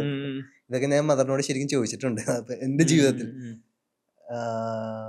എന്നെ ആർക്കും മനസ്സിലാവുന്നില്ല എന്ന് പറയുന്ന ഒരു സാധനം. അഥവാ അപ്പൊ അത് പ്ലേ ചെയ്യുമ്പോഴത്തേക്കും അതെന്റെ ശരിക്കും എന്റെ സർഫസിൽ നിന്നുള്ളതല്ല, എന്റെ ഉള്ളിൽ നിന്ന് വന്നതാണ് ആ ഒരു പെയിനും പരിപാടിയൊക്കെ. ആ പേടിയും എന്ന് വെച്ച് കഴിഞ്ഞാൽ പാരനോർമലായിട്ട് ശരിക്കും ഗോസ്റ്റിനെ കണ്ടു എന്നല്ല ഞാൻ പറയുന്നത്. പക്ഷെ അങ്ങനെ ഒരു ഭയങ്കരമായ ഒരു ഈറി അറ്റ്മോസ്ഫിയർ ഇല്ല നമ്മുടെ മനസ്സിന്റെ ഉള്ളിൽ തന്നെ, ഒരു വെളിച്ചമില്ലാത്ത അവസ്ഥ ഒക്കെ ഉണ്ട്, കടന്നു പോയിട്ടുണ്ട്. അതുകൊണ്ട് അത് കണക്ട് ചെയ്യാൻ പറ്റിയെന്നുള്ളതാണ് കുറച്ചും കൂടെ എളുപ്പമുള്ളതാണ്. ഈ പെർഫോം ചെയ്യുമ്പോഴേ ഈ കൂടെയുള്ള ആക്ടേഴ്സിന്റെ പെർഫോമൻസുകൾ പലപ്പോഴും നമ്മളെയും കൂടെ പെർഫോമൻസിലായി 100%, 100% അത് ഭയങ്കര ഇമ്പോർട്ടന്റ് ആണ്. ഇപ്പൊ നമ്മൾ ഇവിടെ നിന്ന് പറഞ്ഞാൽ കൊടുത്തിട്ട് അവിടെ നിന്ന് സാധനം കിട്ടിയില്ലാന്നുണ്ടെങ്കിൽ അടുത്ത ഡയലോഗിൽ നമ്മുടെ ഒന്ന് പാളിപ്പോകും. ഇതിങ്ങനെ കൊടുക്കൽ വാങ്ങലാണ് പരിപാടി. അത് എല്ലാവരുമായിട്ടും ഉണ്ടാവണം കേട്ടോ, ആക്ടേഴ്സ് തമ്മിൽ മാത്രമല്ല, ക്യാമറമാനും ഡയറക്ടറും എല്ലാവരും അങ്ങനെ ഒരു സിംഗിളാണെങ്കിലേ അത് എക്സ്ട്രീം സിംഗായ പടമാണ് കുമ്പളങ്ങി നൈറ്റ്സ്. അതാണ് ബോബിയും സജിയും കോംബോ അത്തരത്തില് രണ്ടറ്റാണ് ഇവര്. ഈ മറ്റേ ഫുഡ് കഴിച്ചോണ്ടിരിക്കുന്നിടത്തുനിന്ന് മറ്റേ പ്രഹസനം മുതൽ അങ്ങ് തുടങ്ങി ഇതെന്താ കഥകളിയാണോ എന്ന് ചോദിച്ച് എഴുന്നേറ്റ് പാത്രം വെച്ചിട്ട് പാടാ, ഇത് കണ്ടോ അവിടെ കിടന്നുള്ള പറയല് ഉരുണ്ടു പറയാ. സൗബിൻ പെർഫോം ചെയ്യുന്നത്, കൂടെ ഷെയ്ൻ പെർഫോം ചെയ്യുന്നത്, നിങ്ങൾ രണ്ടുപേരിലും കൃത്യമായ എക്സ്ചേഞ്ചുകള്, മറ്റേ ഫീൽ ഫ്രീ ആയിട്ട് ലീവ് ചെയ്യാന്നുള്ളത് പെർഫോമൻസിന് അപ്പുറത്തേക്ക്. എന്താ ശരിക്കും ഈ കോമ്പിനേഷൻ വർക്കാക്കുന്നതിൽ? അതെനിക്കാണ് സൗബിഖാനോടുള്ള എനിക്കുള്ള ഒരു ആത്മബന്ധം എന്ന് തോന്നുന്നു. സൗബിഖാനെ വളരെ എന്റെ ചെറുപ്പകാലം മുതൽ ഞാൻ കാണുന്നില്ല. എന്റെ ഒരു 10th സ്റ്റാൻഡേർഡിലാണ് ഞാൻ ശരിക്കും ആദ്യം കാണുന്നത്. അൻവറിന്റെ ഇതിൽ അസിസ്റ്റന്റ് ഡയറക്ടറാണ്. അപ്പൊ അതിനുശേഷം ചെറിയ ഒരു പരിചയം പറ്റി ഞാൻ ചെയ്ത ഷോർട്ട് ഫിലിം കാണാൻ എന്റെ വീട്ടിലൊക്കെ വന്നിട്ടുണ്ട്. അത് ഒരു തവണ വന്നപ്പോ വാസി ബ്രോയും ഉണ്ടായിരുന്നു. രണ്ടുപേരും കൂടെ വന്നിട്ട് ഞാൻ എടുത്തൊരു ഷോർട്ട് ഫിലിം കണ്ടിട്ട് കൊള്ളാന്നൊക്കെ പറഞ്ഞു എനിക്കിപ്പോഴും ഓർമ്മ. അങ്ങനെ അതായത് നമ്മള് ഒരു അഭിനേതാക്കളൊക്കെ ആവുന്നതിന് മുമ്പുള്ള ഒരു ബന്ധത്തിന് കുറച്ചും കൂടെ ഒരു ആഴം ഉണ്ടാവുന്ന പറയണ പോലെയാണ്. അതുപോലെ ഈ രേവതി ചേച്ചിയായിട്ട് ഉള്ള കെമിസ്ട്രിയും കൂടെ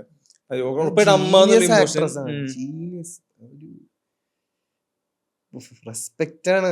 ഓരോ ഷോട്ട് എടുക്കുമ്പോഴും ഞാൻ ഇങ്ങനെ ഇങ്ങനെ നോക്കും, മോണിറ്ററിൽ പോയി ഇങ്ങനെ നോക്കും. എന്റെ പൊന്നെ, ഒരു ലെവൽ ഓഫ് അഭിനയമില്ലല്ലോ, അതിൽ തന്നെ അങ്ങോട്ട് ലയിച്ച് ചേരുക പറയണ ഗംഭീരമായിരുന്നു.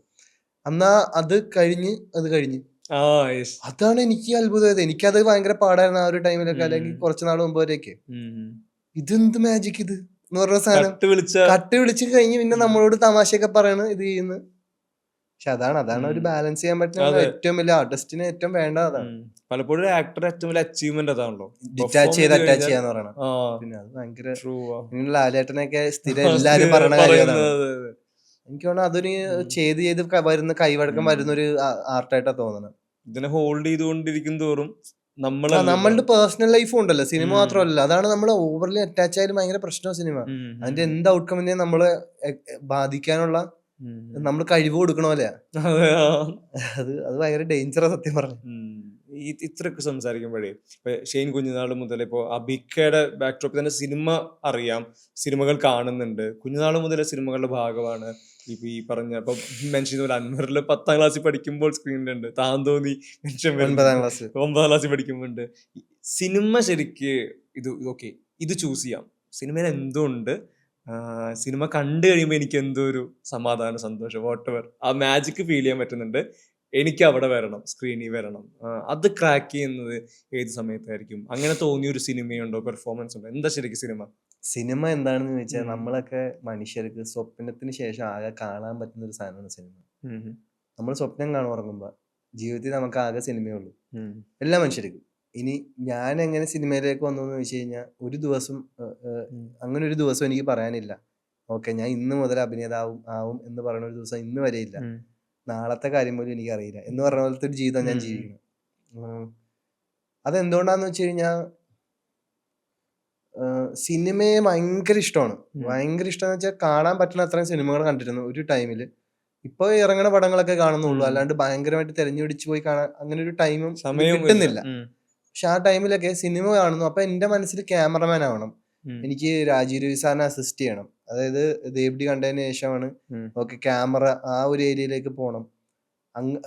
ആ ഒരു ആംഗിളിലാണ് പിന്നെ എന്റെ ഷോർട്ട് ഫിലിം എടുക്കലും ഫ്രണ്ട്സിനെ വെച്ചുള്ള ഷോർട്ട് ഫിലിം എടുക്കലും. ഞാൻ ആകെ എന്റെ ഷോർട്ട് ഫിലിം ഞാൻ ഒരു ഷോർട്ട് ഫിലിം അഭിനയിച്ചിട്ടുള്ളൂ, ബാക്കിയെല്ലാം എന്റെ സുഹൃത്തുക്കളെ വെച്ച് ചെയ്തത്. അപ്പൊ ആ ഒരു മൈൻഡേ ഉണ്ടായിരുന്നില്ല. പിന്നെ ഇതിങ്ങനെ ഒരു ത്രെഡ് പോലെ കണക്ട് ആയി വന്നതാ. അപ്പോ എന്താ പറയാ, ഒരു ദിവസം എന്ന് പറയാൻ പറ്റില്ല ഞാൻ എന്ന് തീരുമാനിച്ചു. ലോങ് ടേം പ്രോസസ് ആയിട്ട് തന്നെ. അതെ, എല്ലാം ഇങ്ങനെ ഓരോന്ന് ഇന്റർ കണക്റ്റഡ് ആയി വന്നതാണ്. എപ്പോഴെങ്കിലും ശരിക്കും അഭിനയിച്ചു തുടങ്ങിയതിന് ശേഷം ഈ പരിപാടിയുടെ ഒരു ഹൈ കിട്ടുന്നത്, പെർഫോമൻസിൽ ഒരു ഹൈ ഉണ്ട്, ഇതിൽ നിലനിൽക്കണം അല്ലെങ്കിൽ കൺസിസ്റ്റന്റ് ആവണം, അങ്ങനത്തെ ഒരു തോട്ടൊക്കെ വരുന്ന ഒരു മൊമെന്റ് ഉണ്ടോ? ശരി, എന്നെ ഒരു പണി ഏൽപ്പിച്ചു, അതെനിക്ക് നന്നായി ചെയ്യണം. അത് അവർക്ക് നാളെ ഒരു വിഷമം ഉണ്ടാവരുത്, അല്ലെങ്കിൽ അവർക്ക് എന്നെ വെച്ച് ചെയ്തു എന്ന് പറഞ്ഞ് വേറെ ലോസോ കാര്യങ്ങളോ കഥക്ക് ഇത് വരരുത്. ഈ ചിന്ത മാത്രമേ ഉണ്ടായിട്ടുള്ളൂ. എന്നെ ഒരു പണിക്ക് വിളിച്ച പോലെയാണ്, ഞാൻ ആ പണി ചെയ്യുന്നു എന്ന് പറഞ്ഞ പോലെയാണ്. അതിന് എന്തൊക്കെ ചെയ്യണം, അതിന് മറ്റേത് പഠിക്കണം, പഠിക്കാം, ഇതിന് ഇത് ചെയ്യണോ, പഠിക്കാം, ഇതിന് ഉറക്കം കൊടുക്കണം, ഈ സീനിലാണ് ചിന്തിക്കണം. അതിന്റെ അപ്പുറത്തേക്ക് എന്നെ തന്നെ സ്വയം വിലയിരുത്തി, അല്ലെങ്കിൽ ഈ പടത്തിൽ ഇന്ന രീതിയിൽ എന്ന് പറഞ്ഞ് ഭയങ്കര അത്രയും ബാഗേജ് ഇല്ല എനിക്ക്. അത്രയും ബാഗേജ് ഞാൻ കൊണ്ടു നടക്കുന്നുമില്ല.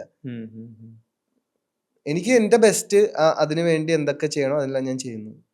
അതിന് എന്താ പറയാ, ഒരുപാട് വിശകലനം ചെയ്യാനോ, അല്ലെങ്കിൽ അതിനുവേണ്ടി ഒരു നോട്ട്സ് തയ്യാറാക്കാനോ, അല്ലെങ്കിൽ ഈ ക്യാരക്ടറിന്റെ പാസ്റ്റ് കണ്ടുപിടിച്ചു പോകാനോ, അല്ലെങ്കിൽ നമ്മൾ ആ ഒരു ഇതിൽ തന്നെ ഒരുപാട് നേരം നമ്മളെ തന്നെ സെൽഫ് ടോർച്ചർ ചെയ്യാനോ, അത് ഞാൻ മുമ്പ് ചെയ്തിട്ടുണ്ട്. എന്റെ ഓർമ്മയില്ല, ഐ മീൻ അത്രയും ഒരു പ്രായത്തിന്റെ പക്വത ഇല്ലായ്മയുള്ള പ്രായത്തിൽ ഞാൻ ചെയ്തിട്ടുണ്ട്.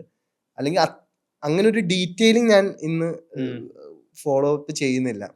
അതുകൊണ്ട് ശരിക്കും കരിയറിൽ ഷെയ്ൻ എന്ന ആക്ടർക്ക് പേഴ്സണൽ ലൈഫ് കൂടെ ഇതിന്ന് ഡിറ്റാച്ച്ഡ് ആവുന്നോട് ഹാപ്പി ആവുന്നുണ്ട്, ബാലൻസ് ആവുന്നുണ്ട്. എല്ലാം അതാ പറഞ്ഞത്. അത് ഇപ്പൊ ഞാൻ എന്റെ കാഴ്ചപ്പാടിൽ ഒരു നല്ലൊരു സ്പേസിൽ നിന്നുകൊണ്ട് എനിക്ക് ഈ പണി എടുക്കാനും പറ്റുന്നുണ്ട്. എന്നാൽ ബാക്കി കാര്യങ്ങൾ എവിടെയും ഈ പറഞ്ഞ സാറ്റിസ്ഫാക്ഷൻ മീറ്റർ ഹാപ്പിയാണ്.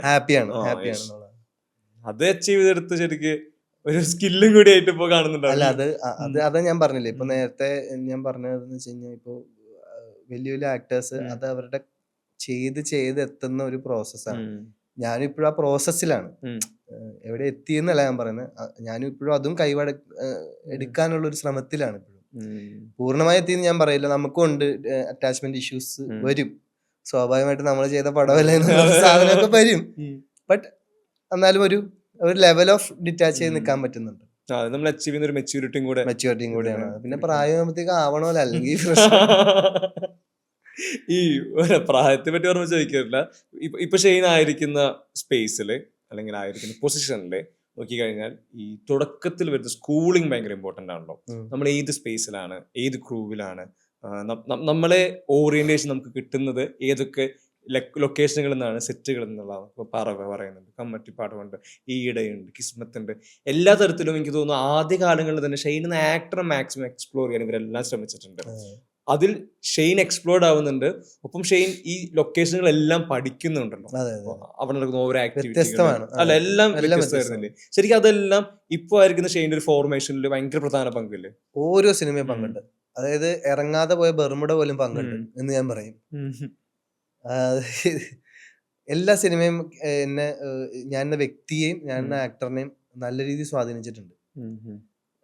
കാര്യം അതാ നേരത്തെ പറഞ്ഞല്ലേ, ഒരുപാട് നമ്മൾ അതിലേക്ക് പറ്റണ ഇതാവുന്നതുകൊണ്ട്, ഇൻവെസ്റ്റഡ് ആവുന്നതുകൊണ്ട് ആ കഥാപാത്രം ചിന്തിക്കുന്ന രീതികൾ തൊട്ട് ആ കഥാപാത്രത്തിന്റെ ജീവിത കാഴ്ചപ്പാടുകൾ തൊട്ട് ഇതെല്ലാം നമ്മളെ അറിഞ്ഞോ അറിയാതെയോ തൊട്ടിട്ടുണ്ട്.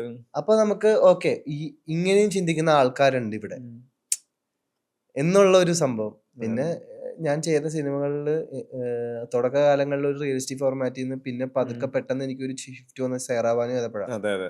അവിടെയാണ് ഞാൻ ഈ പറഞ്ഞ ട്രാക്ക്, ട്രോളി, പൊസിഷൻ, മാർക്ക്, ഈ സാധനങ്ങളൊക്കെ ഞാൻ ആദ്യമായിട്ട് അറിയുന്നത്. അവിടെ ഞാൻ ഒന്ന് ചെറുതായിട്ട് പതറിപ്പോയായിരുന്നു കേട്ടോ. ആന്റണി ചേട്ടൻ അറിയാൻ കാര്യങ്ങൾ. വാവച്ചേട്ടനും ഉണ്ടായിരുന്നു. വാവച്ചേട്ടൻ ഇപ്പൊ ബൾട്ടിയുടെ ക്രിയേറ്റീവ് ഡയറക്ടർ. വാവച്ചേട്ടനെ കഴിഞ്ഞ ദിവസം കാണുമ്പോൾ പറയാനായിരുന്നു ഒരുപാട് സർപ്രൈസ് ആയിരുന്നു. പ്രതീക്ഷിച്ചില്ല. വാവച്ചേട്ടൻ ശരിക്കും പറഞ്ഞാൽ രണ്ട് ഇതിലാണ്, ഒന്ന് പ്രീ പ്രൊഡക്ഷനിലും പോസ്റ്റ് പ്രൊഡക്ഷനിലുമാണ് വർക്ക് ചെയ്തിരുന്നത്. പടത്തിലുണ്ടായിരുന്നു ആ സമയത്ത് എമ്പുരാൻ ഷൂട്ട് വന്നിട്ട്. ഓരോ സിനിമയും വ്യത്യസ്തമാണ്. ഇപ്പൊ സിനിമാറ്റിക് ഫോർമാറ്റ് അത് അങ്ങനെ ചെയ്തോണ്ട് എനിക്ക് പ്രിയൻ സാറിന്റെ സെറ്റിൽ അന്ന് പോയി കൊറോണ പേപ്പർ, അല്ലെങ്കിൽ ആ രീതിയിലുള്ള ഷൂട്ടാണ്. അത്തരം ഷൂട്ടുകൾ നമുക്ക് മതി. ഇപ്പൊ ടി കെ രാജകുമാർ സാറിന്റെ ആണെങ്കിൽ ഒരു പരിധി വരെ അങ്ങനത്തെ ഒരു ഡ്രാമ ക്രിയേറ്റ് ചെയ്ത്, അല്ലെങ്കിൽ ഈ ജിബും അല്ലെങ്കിൽ ട്രോളിയൊക്കെ വെച്ചിട്ട് ആൾക്കാരുടെ പൊസിഷനൊക്കെ വെച്ചിട്ട് ഒരു ഡ്രാമ ക്രിയേറ്റ് ചെയ്യുന്ന ടൈപ്പ്, അതൊക്കെ എനിക്ക് ചെയ്യാൻ പറ്റണം. അല്ലെങ്കിൽ നമ്മള് മുമ്പെന്ന് വെച്ച് കഴിഞ്ഞാൽ ഒരു ക്യാമറ ദൂരത്ത് വെച്ച് നമ്മൾ പെർഫോം ചെയ്യുന്നു എന്ന് പറഞ്ഞ സാധനമായിരുന്നു. ലോങ് ഷോട്ടുകളായിരുന്നു. അതെല്ലാം വ്യത്യസ്തമായി മാറി മാറി. ഈ സിനിമ തന്ന കാര്യങ്ങൾ പറയാം, സിനിമ ഇൻസ്പയർ ചെയ്ത് പറയുന്നു. ഈ കരിയറിന്റെ തന്നെ ഭയങ്കര രസമുള്ളൊരു പൊസിഷനിൽ നിൽക്കുന്നു, എൻജോയ് മൊമെന്റ് നിൽക്കുന്നു. ഉറപ്പായിട്ട് അബിക്കെ മിസ് ചെയ്യണ്ടെന്ന് അറിയാം. ഈ അബിക്കയുടെ പെർഫോമൻസുകൾ അല്ലെങ്കിൽ അബിക്ക ആസ് എ ഫാദർ, ഈ പോയിന്റ് എല്ലാം ഷെയ്ൻ എക്സ്പീരിയൻസ് രണ്ട് തരത്തിലായിരിക്കുമല്ലോ. സ്റ്റേജിൽ കാണുന്നത്, സ്ക്രീനിൽ കാണുന്നത്, ഒരുമിച്ച് അടുത്തുള്ള സ്പേസിൽ കാണുന്നത്. ഇപ്പോഴത്തെ ഒരു മൊമെന്റിൽ റീകളക്ട് ചെയ്യുമ്പോൾ ശരിക്ക് എന്തായിരിക്കും ഷെയ്നിന് കൂടുതൽ ഇൻഫ്ലുവൻസ് ചെയ്തിട്ടുണ്ടാവുക, എന്തായിരിക്കും ഇൻസ്പയർ ചെയ്തിട്ടുണ്ടാവുക? വാപ്ഷി എന്നോട് പറഞ്ഞിട്ടുണ്ട്, വളരെ മരിക്കുന്നതിന് അധികം നാൾ മുമ്പല്ല, എന്നാലും ഒരു 2 വർഷം മുമ്പൊക്കെ എനിക്കിങ്ങനെ പറയണ എനിക്ക് ഓർമ്മയുണ്ട്. അന്ന് ഞാൻ അങ്ങനെ സിനിമയൊന്നും ചെയ്ത് തുടങ്ങിയിട്ടേ ഇല്ല കേട്ടോ. ചെറുതായിട്ട് അവിടെ ഇവിടെയൊക്കെ നീലാകാശം, അന്യ റസൂലൊക്കെ തന്നെയൊക്കെ വന്നിട്ടുള്ളൂ. ബാല്യകാലസഖി അതൊക്കെ ചെയ്ത് കഴിഞ്ഞിട്ടുള്ള ഒരു ടൈമിൽ എങ്ങാണ്ടാന്ന് തോന്നുന്നു. അന്ന് എന്നോട് പറയും, അഭിനയിക്കണായിട്ട് തോന്നാണ്ട് അഭിനയിക്കണം. അപ്പൊ എനിക്ക് മനസ്സിലായില്ല. അപ്പൊ അങ്ങനെ, അതായത് വാപ്ഷി എന്നിട്ട് അങ്ങനെ അഭിനയിച്ച കാണിച്ചൊക്കെ തരികയാണ് പറയുന്നതിന്റെ ഒപ്പം. ഇത് കൂളായിരിക്കണം, നമുക്ക് ആ ഫ്രെയിമില് ബിഹേവ് ചെയ്യാനായിട്ട് തോന്നണം. അപ്പൊ ഇതൊക്കെ എനിക്ക് പറഞ്ഞു തരികയാണ്. എന്താ, അപ്പൊ നമുക്കന്ന് ഇങ്ങനെ അഭിനയത്തിലേക്ക് ഒരു കരിയർ വരുമെന്ന് പോലും ചിന്തിക്കാൻ പോലും പറ്റാത്തൊരു സാഹചര്യം. അല്ലെങ്കിൽ നമ്മൾ ഒരു പടം ആര് ചെയ്യുമെന്ന് നമുക്ക് ചിന്തിക്കാനൊന്നും പറ്റുന്നില്ല, കാണാൻ പറ്റുന്നില്ല. നമുക്ക് ചിലത് നമ്മൾ പറയുമല്ലോ മാനിഫെസ്റ്റേഷൻ എന്നൊക്കെ പറഞ്ഞാൽ, എനിക്ക് അങ്ങനെയൊന്നും കാണാൻ പോലും പറ്റുന്നില്ല, നമുക്ക് പറ്റുന്നേ ഇല്ല, അതൊന്നും ചിന്തിക്കാൻ പറ്റുന്നില്ല എന്ന് പറഞ്ഞൊരവസ്ഥയാണ്. അന്ന് ഇങ്ങനെ കാണിച്ചൊക്കെ തരുന്നുണ്ട്. പിന്നെ എനിക്ക് പതുക്കെ കിസ്മത്തിലേക്ക് ഒരു അവസരം വന്നപ്പോഴും, കിസ്മത്ത് ചെയ്ത് കഴിഞ്ഞപ്പോഴും ഈ പടം ഇറങ്ങും എന്നുള്ളൊരു വിശ്വാസം ഇല്ലാന്ന്. കാര്യം എന്നോട് ഒരു ദിവസം ഷാനവാസ് കെ വാക്കുട്ടി തന്നെ പറഞ്ഞിട്ടുണ്ട്, ഷെയ്ൻ നിഗമിന്റെയും ഷാനവാസ് കെ വാക്കുട്ടിയുടെയും പടമൊക്കെ ആർക്കും കാണാൻ താല്പര്യമില്ല. അത് ഷാനവാസ് കെ ഏറ്റവും വിഷമത്തോടെ പറയാം. കാര്യം കുറെ ശ്രമിച്ചു പടം റിലീസ് ചെയ്യാൻ, നടക്കുന്നില്ല. അപ്പൊ എനിക്കാണെങ്കിൽ ഇത് ചെയ്ത് കഴിഞ്ഞിട്ട് കോളേജിലൊക്കെ ചെല്ലുമ്പോഴത്തേക്കും എന്താ ഈ പടം എല്ലാരും ചോദിക്കും. വേണമെങ്കിൽ ഒരു ദിവസം 4 തവണയൊക്കെ ചോദിച്ചാല് ആ ലെവലില ഇത് ഇറങ്ങൂല എന്നുള്ളത് ഏകദേശം മനസ്സിലാക്കി കഴിഞ്ഞാൽ കൂടുതലായിട്ട് ചോദിക്കും പറയണ പോലെ എന്നും കേൾക്കണം. അപ്പൊ ഞാനിങ്ങനെ ചെയ്തത് അബദ്ധമായി ചെയ്യാണ്ടിരുന്നാ മതിയായിരുന്നു എന്നൊക്കെ പറഞ്ഞിരിക്കുന്നത്. പിന്നെ ഒരു നിയോഗം പോലെ പടം ലാൽജോ സാർ എടുത്തു, ഡിസ്ട്രിബ്യൂഷൻ എടുത്തു. അങ്ങനെ വാപ്ചിയിലേക്ക് എത്തിയ ഇതൊക്കെയാണ്. അങ്ങനെ ഓരോ കാര്യങ്ങൾ എനിക്ക് പറഞ്ഞിട്ടുണ്ട്. കാര്യങ്ങളെല്ലാം ഓരോ സ്റ്റേജിലും യൂസ് ആയിട്ട് വരുന്നുണ്ടല്ലോ. ഈ ബാക്ക് ടു വൾട്ടി വന്നു കഴിഞ്ഞാൽ സോഡ ബാബു അതൊരു രസമുള്ള മൊമെന്റ് ആയിരുന്നല്ലോ. നമുക്ക് എവിടെയോ വിൻസ് ഗില്ലിയൻ ബ്രേക്കിംഗ് ബാഡിൽ സെറ്റ് ചെയ്ത ഒരു മൂഡുള്ള ഒരു ക്യാരക്ടർ, എന്നാൽ അയാളുടെ ഒരു എന്താ പറയാ ഒരു ഫോക്ക് വേർഷൻ പോലെ തമിഴ് മലയാളം ഫ്ലേവറില് ഇയാളുടെ, എന്നാൽ ഇയാൾ എല്ലാം ഇയാൾ ഈ യൂണിവേഴ്സ് ആണോ അയാൾ അങ്ങനെയാണ്. അയാൾ അയാളുടെ വേൾഡിൽ ഈ Alphonse Puthren as an actor obviously മേക്കറായിട്ട് നമ്മൾ പല സ്ക്രീനിൽ കണ്ടിട്ടുണ്ട്. ആസ് എൻ ആക്ടർ പുള്ളിയൊപ്പം സ്ക്രീൻ ഷെയറിങ് അവിടെയും ഒരു സൈഡിലല്ലോ, 2 സൈഡിലാണല്ലോ. എന്താ ശരിക്കും മൊമെന്റ് എന്നെ ഞെട്ടിച്ചു. ഞാനപ്പോ അൽഫോൻസാന്റെ ജോയിൻ ചെയ്ത ദിവസം ഞാനില്ല, അന്ന് മദ്രാസ്കാരൻ ഇറങ്ങണ പ്രൊമോഷൻ ആയിട്ട് ഞാൻ പോയിരിക്കുന്നു. അപ്പൊ അൽഫോൻസാന്റെ ഭാഗങ്ങളൊക്കെ എടുത്തു എന്ന് പറയണം. അപ്പൊ ഞാൻ ഉണ്ണിനെ വിളിച്ചിരിക്കുന്നു, ഉണ്ണി എങ്ങനെയുണ്ട്, പൊട്ടിപ്പൊടി വിഷയന് ഉണ്ണിയുടെ പറച്ചിൽ തന്നെ ഉണ്ട്, സെറ്റാ. അങ്ങനെ ഞാൻ തിരിച്ചു വന്ന് കാണാൻ എക്സൈറ്റഡ്. അങ്ങനെ ഞാൻ കുറച്ച് ഭാഗങ്ങൾ കണ്ടപ്പോഴത്തേക്ക് എന്റെ പൊന്നോ എന്തൊരു സ്വാഗാണ് ഉള്ളി പിടിച്ചേക്കണേ. അൽഫോൻസേട്ടൻ അന്നാ ഇപ്പൊ വന്ന എല്ലാരെയും ഇത് ഫ്രണ്ടാണ്, കോളേജിൽ പഠിക്കുന്ന ഫ്രണ്ട്സിനെ പോലെ എല്ലാരോടും, പ്രായ വ്യത്യാസം ഒന്നുമില്ല, എല്ലാരോടും ഭയങ്കര ഔട്ട് ഗോയിങ്, ഭയങ്കര ചില്ലാണ്. ഒരു അൽഫോൺസ് പുത്രനാണ് എന്നുള്ള ഇതൊന്നും ഇല്ല പുള്ളിക്ക്. പുത്രനാണ് ചില്ലൊരു ആളാണ്. എനിക്ക് സോഡാബാബു പേഴ്സണലി ഭയങ്കരമായിട്ട് വർക്കായി. ശരിക്കും ആ ക്യാരക്ടർ തിയേറ്റർ മെറ്റീരിയൽ. അതെ ആ ക്യാരക്ടർ മനസ്സിലാകാം. അതെ, അതിൽ നിങ്ങളുടെ ഒരു പേഴ്സണൽ എൻകൗണ്ടർ ചെയ്യുന്ന മൊമെന്റ് ഉണ്ടല്ലോ പുള്ളിയായിട്ടുള്ളത്. അല്ല അത് അപ്പുറത്ത് നിക്കുന്നതിന്റെ ഒരു ബാലൻസ് ആണ് നമുക്ക്. നിങ്ങളുടെ സ്വാഗ് റിസൾട്ട് ആവുന്നത് ഇവിടുന്ന് കിട്ടണോണ്ടാ. അതാ പറഞ്ഞത്, രണ്ടും ഉണ്ടെങ്കിലേ ആൾക്കാർക്ക് ആ സീൻ വർക്ക് ആവുള്ളൂ എന്ന് പറഞ്ഞ പോലെ. ഈ എപ്പോഴേ ഒരു ആക്ടർ ഒരു സ്റ്റാർ ആവുന്നു, അയാളെ ഫോളോ ചെയ്യുന്ന, അയാളെ തിയേറ്ററിലും സിനിമ കാണുന്ന പ്രേക്ഷകരുണ്ടാവുന്നു, ഉറപ്പായിട്ടും അവിടെ ഒരു ഇൻഫ്ലുവൻഷ്യൽ റോൾ എന്ന് പറയുന്നുണ്ട്. ഒരു സോഷ്യോ പൊളിറ്റിക്കൽ സിനാരിയോയില് ഇയാൾക്ക് റെസ്പോൺസിബിലിറ്റി ഉണ്ട് ഒരു പബ്ലിക് ഫിഗർ എന്നുള്ളൊരു പൊസിഷനിലെത്തുമ്പോൾ. അതിൽ Shane all eyes on Rafah ക്യാമ്പയിനില് ഒരു ഇൻസ്റ്റഗ്രാം സ്റ്റോറി ഇടുന്നു. അത് ഭയങ്കര ബ്രേവ് മൂവ് ആയിരുന്നു. എല്ലാ തരത്തിലും സോളിഡാരിറ്റി ഗാസയ്ക്ക് കൊടുക്കുന്നൊരു പോയിന്റ് ആയിരുന്നു. ഇന്നലെ സമയത്ത് ഇതിന്റെ നേരെ ഓപ്പോസിറ്റും വരുന്നുണ്ട്. അപ്പൊ എനിക്ക് ചോദിക്കാനുള്ളത്, വൺസ് ഒരു പബ്ലിക് ഫിഗർ ആയി നിൽക്കുന്നു, അവിടെ സപ്പോർട്ടേഴ്സ് മാത്രമല്ലല്ലോ, ഓപ്പോസിറ്റ് സൈഡിൽ നിന്നും ഹേറ്റേഴ്സ്, എഗെയിൻസ്റ്റ് ആയിട്ട് വരുന്നവരുണ്ട്. നമ്മളൊരു ബെറ്റർ കോസിന് വേണ്ടി ഒരു കാര്യം ചെയ്യുന്ന സമയത്ത് ഈ ഓപ്പോസിറ്റ് സൈഡിൽ നിന്ന് വരുന്നത് ഇതിനെ ഹാൻഡിൽ ചെയ്യാന്നുള്ളത് എപ്പോഴും എല്ലാവരും സന്തോഷമാണല്ലോ ആഗ്രഹിക്കുന്നത്. അതിൽ ഇത്തരം ബാരിയേഴ്സ്, ഒബ്സ്റ്റക്കിൾസ് അത് ബാലൻസ് ചെയ്ത് പോവുക, അതെങ്ങനെ അത് അച്ചീവ് ചെയ്തെടുക്കാൻ എളുപ്പമാണോ? ഇന്നത്തെ ആൾക്കാരെല്ലാരും എന്താ പറയാ, ഒരുപാട് നെഗറ്റിവിറ്റിയിൽ പൂണ്ടുപോയി എന്ന് പറഞ്ഞ സത്യം. എന്തെങ്കിലും അങ്ങനെ വേണം. ഇപ്പൊ ഞാൻ ഈ കഴിഞ്ഞ ദിവസം ഒരു കോളേജിൽ പോയിട്ട് ഒരു പെണ്ണിനെ തോണ്ടി. അപ്പൊ ആദ്യം തോണ്ടിയപ്പോ ഞാൻ അറിഞ്ഞിട്ടില്ല, ജീൻസിലായിരുന്നു. അപ്പൊ ഞാൻ അത് കഴിഞ്ഞിട്ട് തോണ്ടി പോയിച്ച് മാറി നിന്ന്, അത് കഴിഞ്ഞിട്ട് ഞാൻ തിരിഞ്ഞിട്ട് ഫോട്ടോ എടുക്കാന്ന് പറയുന്നുണ്ട്. അത് കഴിഞ്ഞിട്ട് പിന്നെ തോണ്ടിയപ്പോഴത്തേക്കും മറ്റേ മൈക്ക് എടുത്തോണ്ട് ഞാൻ പോവാ. അപ്പൊ ഇതിന്റെ ഇടയിലുള്ള ഭാഗം കട്ട് ചെയ്ത് കളഞ്ഞൊരു വീഡിയോ സർക്കുലേറ്റ് ആയിരുന്നു. അതിന് എനിക്ക് 30 മില്യൺ ക്രോസ് ചെയ്ത് പോയി. അപ്പൊ ഞാൻ മനസ്സിലാക്കുന്നത് അതിന് പക്ഷെ ജാലക്കാരിക്ക് അത്രയും എന്റെ പകുതിയുടെ പകുതി വ്യൂസ് പോലും ഇല്ല. അപ്പൊ ഞാൻ തിരിച്ചറിയണ കാര്യം എന്ന് വെച്ച് കഴിഞ്ഞാൽ ഇന്ന് ആൾക്കാർ ഇങ്ങനെയാണ്. ക്രേവ് ചെയ്യണത് അതാണ്. ക്രേവ് ചെയ്യണത് വേറൊരാളെ തെറി വിളിക്കണം മാത്രം സുഖം എന്ന് പറഞ്ഞ് ജീവിക്കുന്ന ആൾക്കാരാണ്. അതിന് ഇന്ന് സോഷ്യൽ മീഡിയ ഒരു ടൂളാണ്. പണ്ട് ഇങ്ങനെ ഉണ്ടായ, പണ്ട് എങ്ങനെ പറയും, കവലയിൽ ഇരുന്ന് അപ്പുറം ഇപ്പുറം ആള് അങ്ങോട്ടും ഇങ്ങോട്ടും ഒക്കെ പറഞ്ഞ് തീർക്കും. ഇന്നിപ്പ എല്ലാവർക്കും പറയാനും ഇതൊക്കെ ഉള്ളൊരു സ്പേസ്, അതിനെ അങ്ങനെ കണ്ടാൽ മതി എന്ന് തോന്നണം. എന്ന് വെച്ചിട്ട് ഞാനൊരു കാര്യം പറയട്ടെ, ഈ പലസ്തീൻ വിഷയത്തിൽ സംസാരിച്ച അത് അത്രയധികം വലിയൊരു ഇഷ്യൂ ആയിട്ട് മാറി. ഇന്നും അത് കഴിഞ്ഞിട്ടില്ല വാറ്. അപ്പൊ അതിന്റെ പേര് പറയുമ്പോഴത്തേക്ക് അതിന്റെ താഴെയുള്ള കമന്റ് എന്ന് വെച്ചാൽ ഈ മതത്തിന്റെ ഇങ്ങനെ ഒരു വിഷയം ഉണ്ട്, അതിന് ഷെയ്ൻ പറഞ്ഞില്ല. ഇവിടെ ഇങ്ങനെ ഇതുണ്ട്, അവിടെ ഷെയ്ൻ പറഞ്ഞില്ല. ഞാൻ സത്യമായിട്ടും ഞാൻ പത്രം വായിക്കുന്ന ഒരാളല്ല. ഞാൻ ഇങ്ങനെ ന്യൂസ് അല്ലെങ്കിൽ ഇങ്ങനെ ഇരുന്ന് ഡെയിലി ഇരുന്ന് ന്യൂസ് വായിക്കുന്ന ഒരാളല്ല. കാര്യം എനിക്ക് അത് കേൾക്കും തോറും എനിക്ക് സത്യം പറഞ്ഞാൽ ന്യൂസ് ഒക്കെ കേൾക്കാൻ പറ്റും എൻജോയിന് എടുക്കും. ഞാൻ അയ്യോ ഭൂമി അവസാനിക്കാൻ പോകണോ, കാര്യം ആ ടെൻഷനിലെ ന്യൂസ് പോലും വായിക്കണ ആൾക്കാർ. എനിക്ക് അത്രയും പ്രഷർ ഒന്നും താങ്ങാൻ പറ്റില്ല. ഞാൻ ഇതെന്റെ ഇൻസ്റ്റാഗ്രാം ഫീഡിൽ വന്ന സമയത്ത് ശ്രദ്ധിച്ചതാ. സ്റ്റിൽ എനിക്ക് തോന്നുന്നു ഇന്നും നമ്മുടെ ഒരു റീലിലെങ്കിലും ഈ പാലസ്തീൻ ഇഷ്യൂ വരുന്നുണ്ട്. അപ്പൊ അന്നും അത് ആ ഒരു ഇതില് ഇത്രയും മാസായിട്ട് കൊച്ചുങ്ങളെ കൊല്ലണ കണ്ടിട്ട് ഞാൻ സംസാരിച്ചു. അല്ലാണ്ട് ഇങ്ങനെ ഇതിന് അപ്പോഴും എന്റെ മതം വെച്ചിട്ട് അപ്പോഴും കണക്ട് ചെയ്യണത്. അതൊക്കെ കാണുമ്പോഴാണ് എന്റെ പടച്ചോനെ എനിക്ക് ശക്തി എന്ന് പറഞ്ഞൊരു അവസ്ഥ. അല്ല അതിലുണ്ടല്ലോ ചെയ്യുന്നതിന് നേരത്തെ സംസാരിച്ചോളും പറഞ്ഞിട്ടുണ്ട്, എന്താ ഡിവിഷൻ റിലീജിയന്റെ പേരിലല്ല, കാസ്റ്റിന്റെ പേരിലല്ല, കളറിന്റെ പേരിലല്ല. എന്താണ് കാര്യം ഇരിക്കുന്നത്? അത് ശരിക്കും ഈ ആനിമൽസിലുണ്ടാ അതൊന്നും ആലോചിച്ചൊക്കെ. പ്ലാന്റ്സിനൊക്കെ ഉണ്ടാ. ഞാൻ ഇങ്ങനെ ഇവരെല്ലാം ജീവികളല്ലേ. മനുഷ്യന് കുറച്ച് ബുദ്ധി കൊടുത്താൽ അല്ലെങ്കിൽ ചിന്തിക്കാനുള്ള ശേഷി കൊടുത്തെന്ന് പറഞ്ഞാൽ ആ ചിന്തിക്കാനുള്ള ശേഷിയെ നശിപ്പിക്കുന്ന രീതിയിൽ ആൾക്കാർ ഇന്നിപ്പോ ജീവിക്കണേ.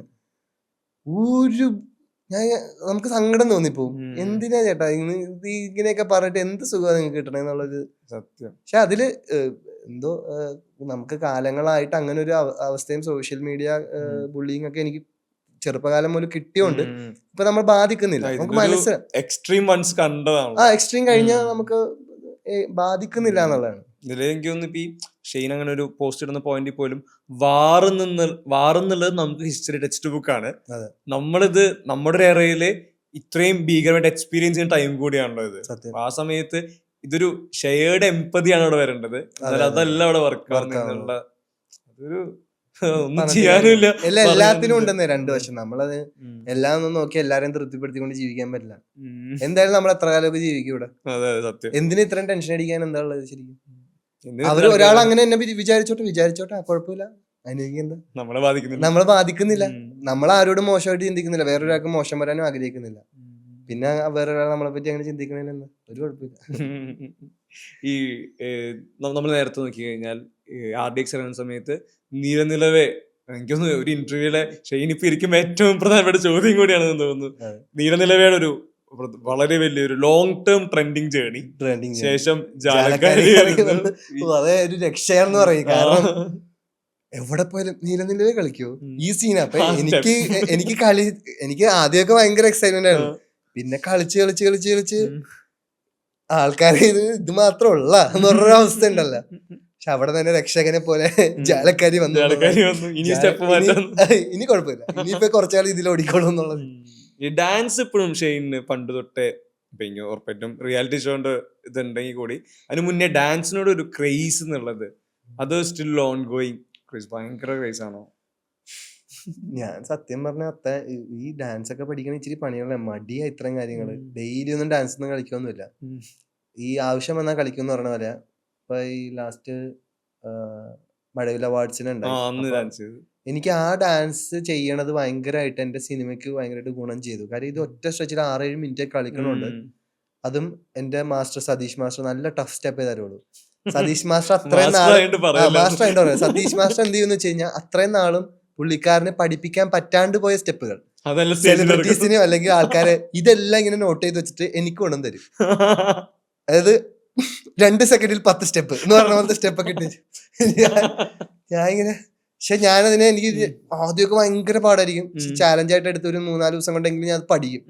പക്ഷെ ആ പഠിക്കണത് കൊണ്ട് എനിക്ക് എന്നെ സിനിമയിൽ ഇടുന്ന സ്റ്റെപ്പുകളെല്ലാം എനിക്ക് ചെയ്യാൻ പറ്റും കുറച്ചും കൂടെ എഫേർട്ട്ലെസ് ആയിട്ട്. കാര്യം ഇവിടെ അതിനേക്കാളും വലിയൊരു എഫേർട്ട് ഇവിടെ 6-7 മിനിറ്റിൽ ഒറ്റ ശ്വാസത്തിലൊക്കെ ഇതിലൊക്കെ ചെയ്യുന്നത് കൊണ്ട് എനിക്ക് ഇപ്പുറത്തൊരു ബാലൻസ് കിട്ടിയെന്ന് പറഞ്ഞ പോലെയാണ്. ശരിക്കും പറഞ്ഞാൽ ഇപ്പൊ എന്റെ കഴിഞ്ഞ കുറെ നാളായിട്ടുള്ള ഒരു ഡാൻസിലെ ഗുരു, കൺസിസ്റ്റന്റ് ആയ ഒരു ഗുരു സതീഷ് മാസ്റ്റർ ആണ്.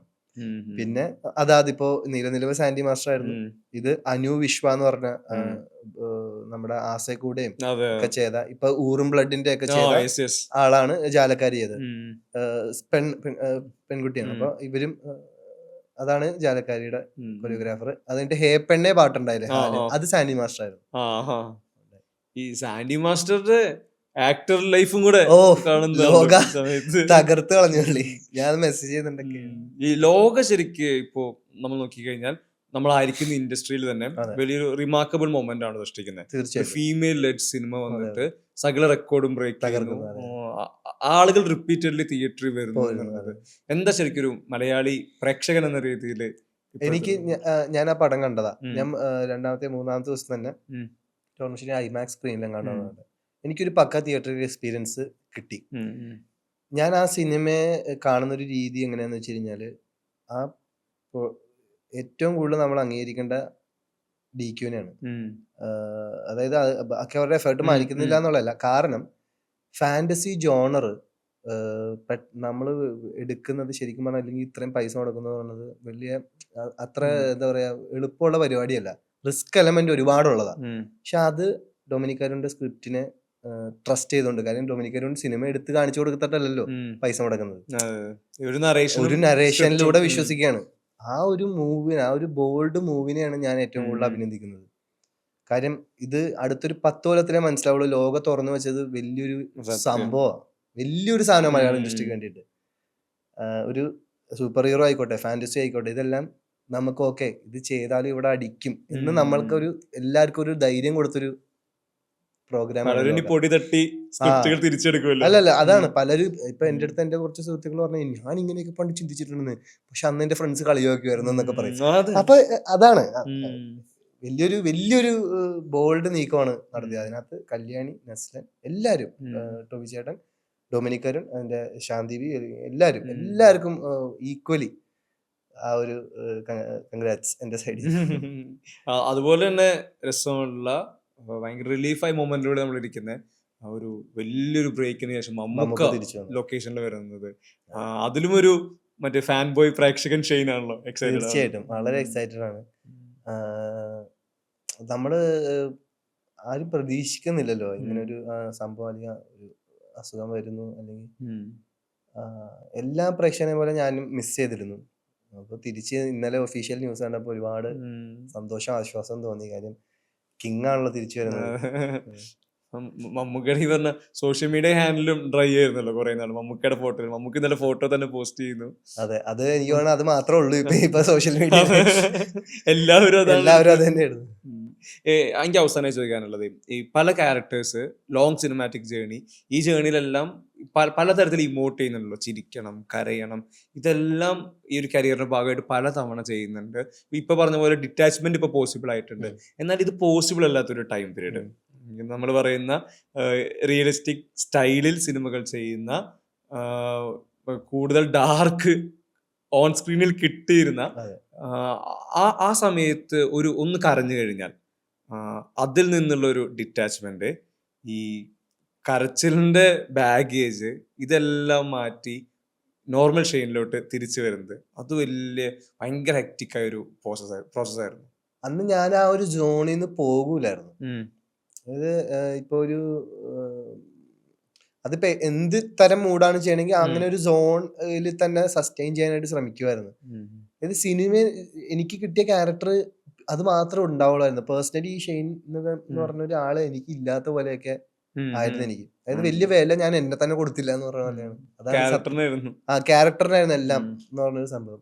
അപ്പൊ അതിന്റെ എല്ലാം എന്നെ ബാധിക്കുന്നു എന്ന് പറഞ്ഞൊരു അവസ്ഥയുണ്ട്. അതിന്റെ ഒരു ഷൂട്ട്, അല്ലെങ്കിൽ അതിന്റെ ഒരു ക്ലൈമാക്സ് ഏരിയയിൽ 14 ഷോട്ട് ഡയറക്ടർ മാർക്ക് ചെയ്തതിൽ 7 ഷോട്ട് എടുക്കാൻ പറ്റുള്ളൂ, അല്ലെങ്കിൽ 6 ഷോട്ട് എടുക്കാൻ പറ്റുള്ളൂ, കാരണം പ്രൊഡ്യൂസർ സമയം അനുവദിച്ചില്ല എന്നൊക്കെയുള്ള കാണുമ്പോൾ ഇന്ന് ഞാൻ അതിനെ എന്തെങ്കിലായിക്കോട്ടെ, ഒരു പ്രൊഡ്യൂസറിന് കൂടെ ആഗ്രഹം ഉണ്ടാവണമല്ലോ പടം നന്നാ എന്ന് പറഞ്ഞ മൂഡിലേക്ക് ഞാൻ ഇന്ന് കാണുന്നുണ്ട്.